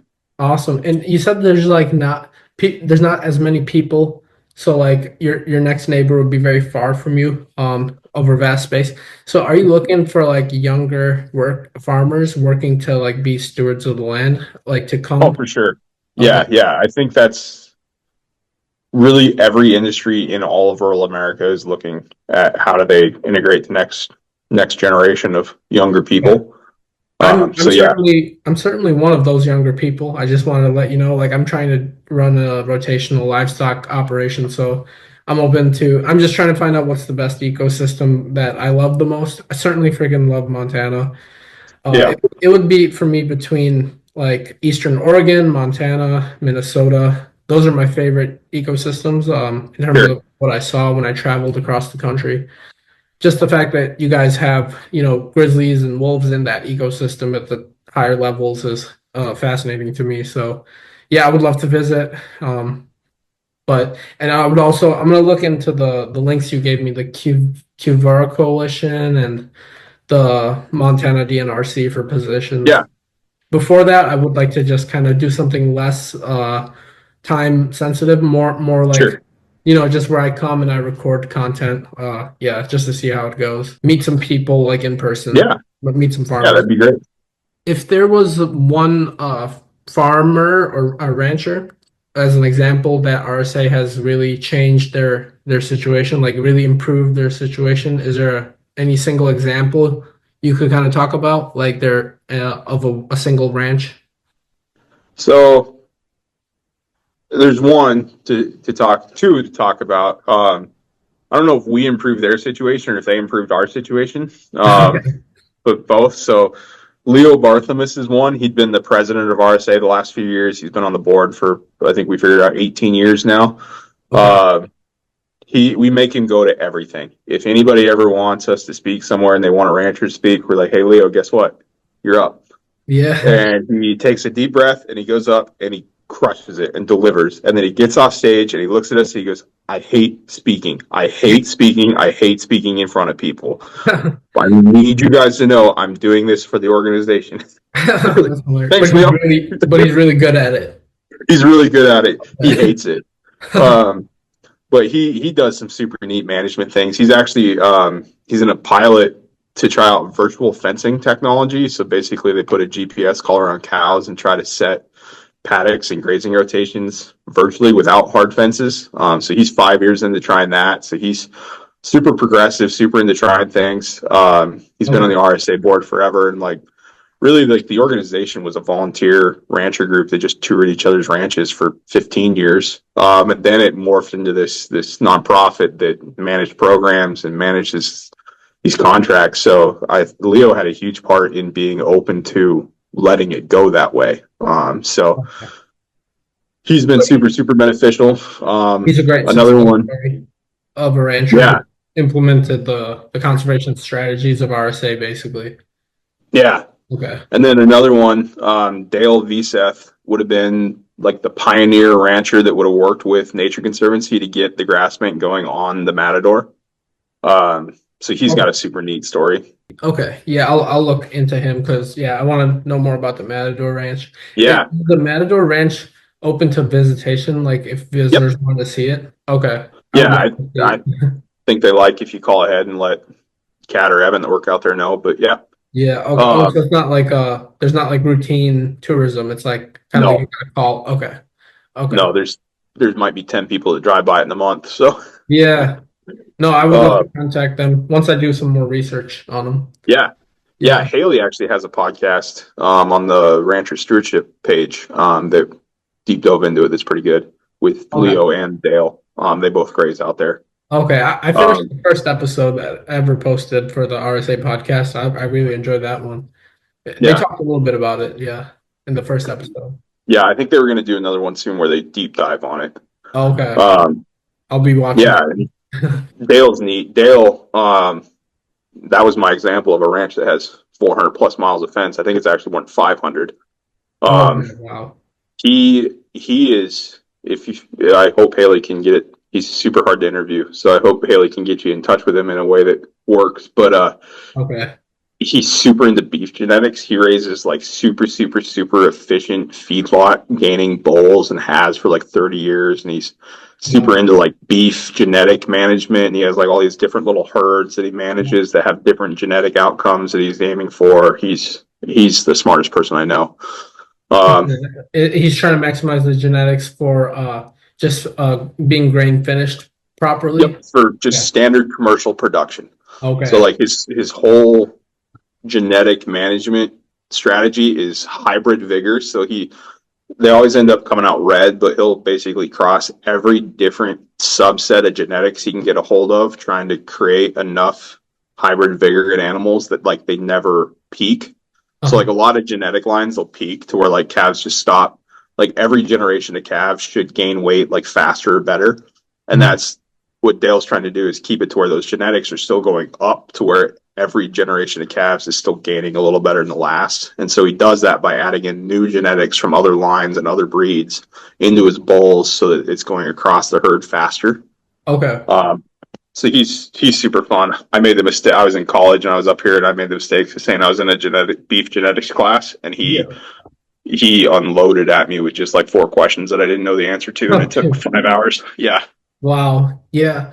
It's fascinating to me as well. The genetics. I'm not as good at it either. I'm more of an ecologist, but the genetics is fascinating to me. Like, just I'm a big Jurassic Park fan and stuff. So yeah, like, I have the Jurassic Park book here, and I also have the book Code Breaker by Walter Isaacson.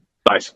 On the lady who made CRISPR. It's pretty fascinating to me, but I wouldn't say it's my field. So I do want to learn more from him. So yeah, I'll contact him.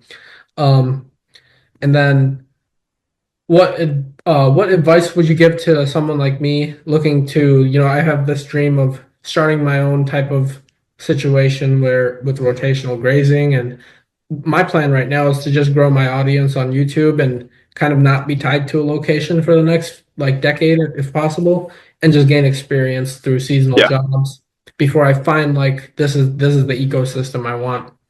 But yeah, I want to start giving more public talks and stuff to raise awareness for this eco village concept. I created a big page on my personal website about my vision for it. It's beefed up with a lot of peer reviewed literature, data, and like what it will offer for the earth and for humanity and everything. So I got that page, and I do mention it at the end of my like talks. But if you Sure. have suggestions, because the all I'm thinking right now is I got to get viewership on my channel Yeah. up, and once I know how to make great videos, I want to do collaborations with people that have big audiences and just do it that way. Sure. Yeah, I just want to ask you for some advice as well. Yeah, I think any advice, I'll stick on the agriculture side of it because I'm nowhere there on the communication side. The econ is the hardest part to understand. So like what you're saying of like Econ, you said? the economics of Oh, like sorry. how do you make a living at this? And it's like what you're saying of like you're hoping to do it through communications and have it be part of what you do. That's huge. Most cattle that are raised in the US are subsidized through off-farm wages, meaning that somebody that owns and raises those cows has a job somewhere else. Yeah. So a huge part of agriculture is people that are finding time to do it as basically a hobby that makes money. Of how do you grow it from a hobby that loses money to a hobby that makes money, and that affects every single size of agriculture operation. There's a company called Ranching for Profit. They put on business schools for ranching specific businesses, and they put forward some harsh messaging of like, hey, if you it doesn't matter how big of a ranch you run, if you're losing money, it's a hobby. Yeah. So trying to find a way to make that economic is huge, or admitting it's something you want to do as a hobby and finding a way to pay for it and finance it and make it part of your life. Right. So Okay. Yeah, that's I find that to be the case in Michigan as well. Like farmers tend to have like a second job, and it's yep. just really difficult right now. And Yeah. like I didn't grow up here, so I can have this background, but like a lot of people that live here have lived here their whole lives. Most people that work in ranching here are full-time ranchers, and that is such a unique thing culturally. That like if you were to go out across our rural out of everything's rural, our out of town area and come across ranches, for the most part, those ranches are 100% professional ranches, and it's one after another, and that doesn't exist in very many parts of the world. So that's kind of a unique thing that I think is interesting here. Okay. Yeah. Yeah. It's like the farmers that live in Malta and RSA, do they all tend to have like big dog breeds to look after or help them herd their animals? Like, and Really, only if they have sheep. okay. Yeah. Okay. So for managing cows, are coyotes a threat to cows? To calves to a point, but not nearly as much as sheep. Okay. Yeah, because another kind of dream of mine is to have like four or five dogs like Anatolian shepherds or something, and their diet is a raw diet from every part of the cow. So it's all just a cycle there. That's what I want to establish with this eco village vision. I'm reading books on it right now. I have this eco village book. It's like a famous one. Yeah. And so yeah, I'm in the phase of just learning, and where I'm improving and progressing on is videos, like the structuring of it all. Trying to make a science channel on YouTube, but that's where I'm at. But it's great to find you guys to move forward with. Let me see here. I did have one more question. Sure. Yeah, let me just find it. Well, for policies, how do policies at the state or federal level help or hinder sustainable like ranching? They're huge. We have a rancher member that constantly yells at us that we need to be doing more at the legislative level, at state, national, and everything else. They impact so much of what we can offer farms and ranches, and then honestly they impact farms and ranches. So I mean, a huge percentage of the agricultural market is determined by government programs. Okay. So I think they're massively important. And like what incentives or programs have been like the most effective in encouraging ranchers to do conservation practices in their ranching? So the Farm Bill is massive. That's where most agriculture programs are coming from. And so then that means either like FSA direct payment programs, which are super useful when they come around. We work a ton with NRCS and their EQIP program, Environmental Quality Incentive Program. That's been a big one.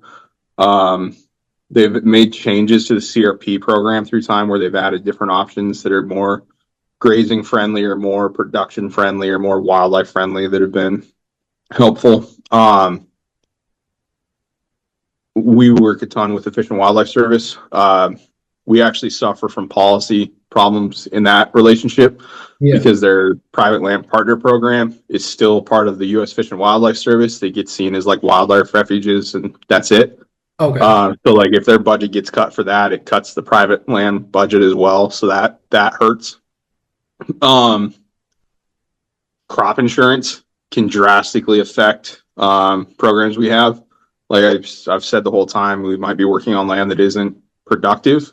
That doesn't mean it's not insurable.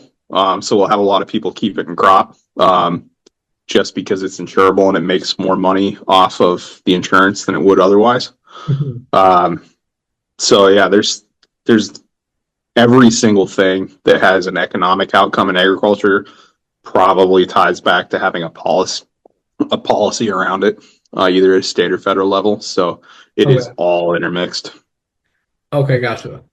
And in terms of like your guys' goals right now for raising awareness and funds, are you looking to like you said you're looking to collaborate with people for social media stuff? Yep. Are you guys looking to like do stuff with celebrities and stuff like because you know there's a show called Down to Earth by Zac Efron on Netflix, and he just every episode is something conservation related across the globe. And one of the episodes he visited a regenerative farm in Australia, and they're talking exactly about all the stuff we're talking about. And I'm just thinking about the potential behind that Yeah. because you know like his fan base, his platform, they all tuned in probably. But yeah, is that like a goal you guys have of doing those? We would love to. We just Yeah. got to figure out how to make those friends. Yeah. That's I'm in the same boat.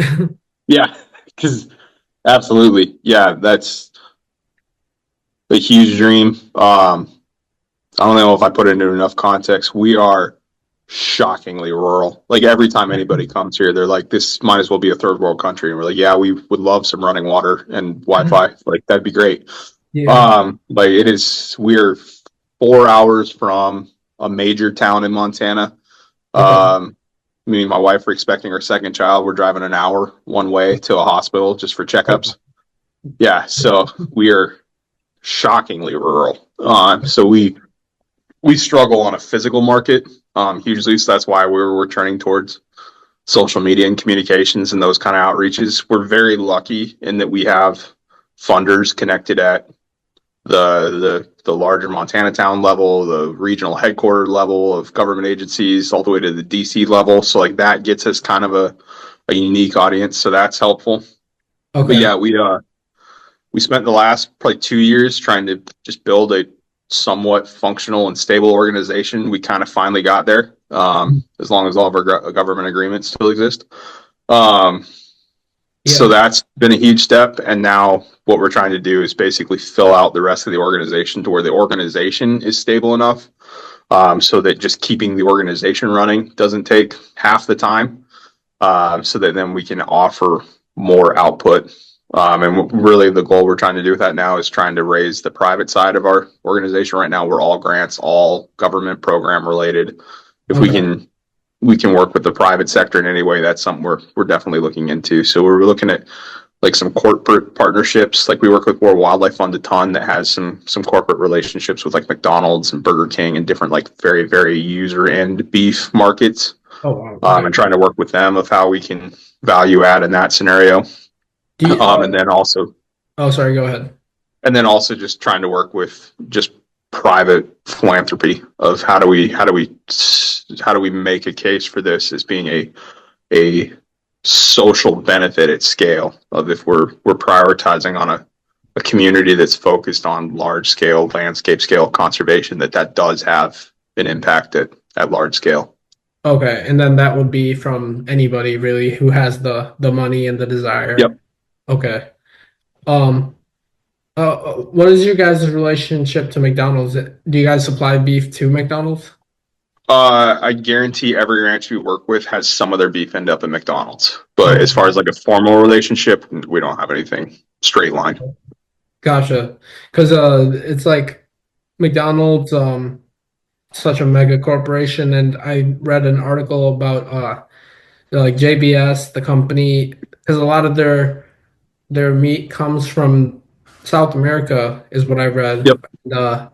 Where they're like replacing like Amazon rainforest for cattle ranching, which is why I like what you guys are doing. You're using an existing grassland instead of trying to terraform rainforest into a grassland. You know, it's like makes way more sense. But you know, like so McDonald's gets beef from multiple farms throughout the US, not just mainly South America. It's like a whole bunch of different. Yep. And they're able to maintain their consistency with the beef patty. Yeah, and that's why they work at that like uniformed beef market level. Like they're generally working with like packing plants and large scale feedlots. Okay. And then basically they're tasking those companies with finding beef that meets that criteria. Okay. So like just from the ranch before it hits McDonald's, it probably goes through another 4 hands of ownership or manager of feedlot manager or packing plant owner that basically they're all looking for cows that fit certain things. So that's where they go buy them from. Yeah. Okay. So really once it leaves the ranch is out of it. So one last question was how can people who aren't like ranchers or have no knowledge of that world, how can they support conservation efforts through that benefit both agriculture and the environment? Like just buy grass-fed US grown meat? Is that what they should be looking for? And is that going to help the environment? I think anytime people are buying red meat, it's going to come off of grazed acreage that's going to have a net carbon benefit, whether it's been found and measured that way yet or not. Yeah. So I think the public fear of red meat, I think, is starting to slow down, and it has huge economic and environmental benefits that I don't think get enough credit. So I think that's a good step. If anybody has the ability to lobby for the U.S. Fish and Wildlife Service so that the world knows they do more than just wildlife refuges, that would be great. Yeah. They had 4 employees or 5 employees in Montana, 2 retired, and they might not get to rehire them. So like we're going downhill on being able to just administer programs with their help. And that World Wildlife Fund. The U.S. Fish and Wildlife Service. Oh, sorry. Okay. Yeah. Yep. And then really when you look at beef, I think just incorporating protein into people's diets is huge. So just that alone, I think would solve a lot of problems. Oh yeah. And just to go back to the potential of like people with celebrities or big platforms, the Down to Earth show by Zac Efron, they talked about regenerative farming. You learned so much in that episode, and it was such a digestible. Like it inspired me a lot to create something similar on YouTube. Sure. There was a little section of that episode where they talked about a species of seaweed, I believe, that they fed it to the cows, which reduced their methane production. Yep. Like this is stuff like how else would you know that? You know, I've heard so many different things on like beef ration development that like reminds me once again, there's always another world expert. Yeah. We actually had a beef producer from Wisconsin out this summer, and they're a small scale beef producer comparatively like where we are. But on their farm, they grow cilantro for the exact same reason. It goes into feedlot beef rations to reduce bloat and other issues, and it's antimicrobial, so it helps with cattle disease. So what we need is we need more symposiums to combine these brains together to find solutions is what we need. Yeah, and then I think all of this helps from a communication standpoint if there's just more information put out into the world about how none of this is out to get people. Like red meat isn't out to get people. Cilantro farming isn't out to get people. Like there's a purpose for all of it. And then some of it might be negative, but there is probably a positive purpose that's driving why it is that way. Yeah. And so I think just deep diving on these different things is always beneficial. Yeah, and for me, like to show how it's good for the environment is always going back to the cycles, like the nitrogen cycle, like how are these products, how are they, where is their place in these cycles? Because if they don't have a place in the cycle, then it raises some questions. But if they do, and you can prove that in a nice way through a video format or whatever, like that's just basically what I'm trying to do in a great way where the viewership is there, and that will make people truly understand about like the situation, because it can get muddied with excess info, and there's other agendas other corporations have, like the whole vegan movement wasn't it wasn't like highly scientifically accurate. A lot of things were left out. I joke a lot that a lot of my job is to try to slow down the expansion of organic farming and alternative energy for the health and well-being of the environment. Like there's a huge focus area in our area to convert rangeland to farming because it's immediately organic available, like eligible for programming. So we'll have people plow grasslands for organic crop production that kills specialized grassland habitat for animals that are on the verge of being on the endangered species list. Wow. And then right behind that, we get looked at a lot for solar farms and wind farms because it's wide open space. And that, again, has been shown to be a straight downhill effect on a lot of those same wildlife species. Gotcha. Well, yeah, it's like, I mean, okay, so this one I have a few more things, but it would take a while for me to dive into it. But this conversation was awesome, and I definitely want to come visit during that time period where the symposium is occurring, and also work with farmers. So if you could, you said you're going to send me the symposium stuff. Info for that? Okay. And if you could send me, like, because there's so many multiple projects going on with RSA fields, that if you could send me maybe the stuff that I'm interested in, which is rotational grazing, how that helps the soil, but that's also kind of vague, I feel. But anything where I can record the animals and the farmer working with the animals, stuff like that, who you think would be open to having someone post videos on YouTube. Sure. I can talk to him about how I want to structure it. I don't share anything that doesn't want to be shared publicly. Sure. Yeah, so yeah, if you can send me those type of farmers, as well as the symposium information. Yeah, and then I'm going to interview more people. I'll learn more about RSA through that.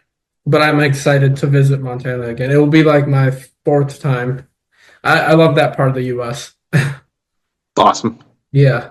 Yeah, well, that'd be great. Yeah, well, I appreciate you having me on here, and glad you reached out, and I love your stuff. Like, you're crushing it on reaching out and getting people involved. So way to go on that front.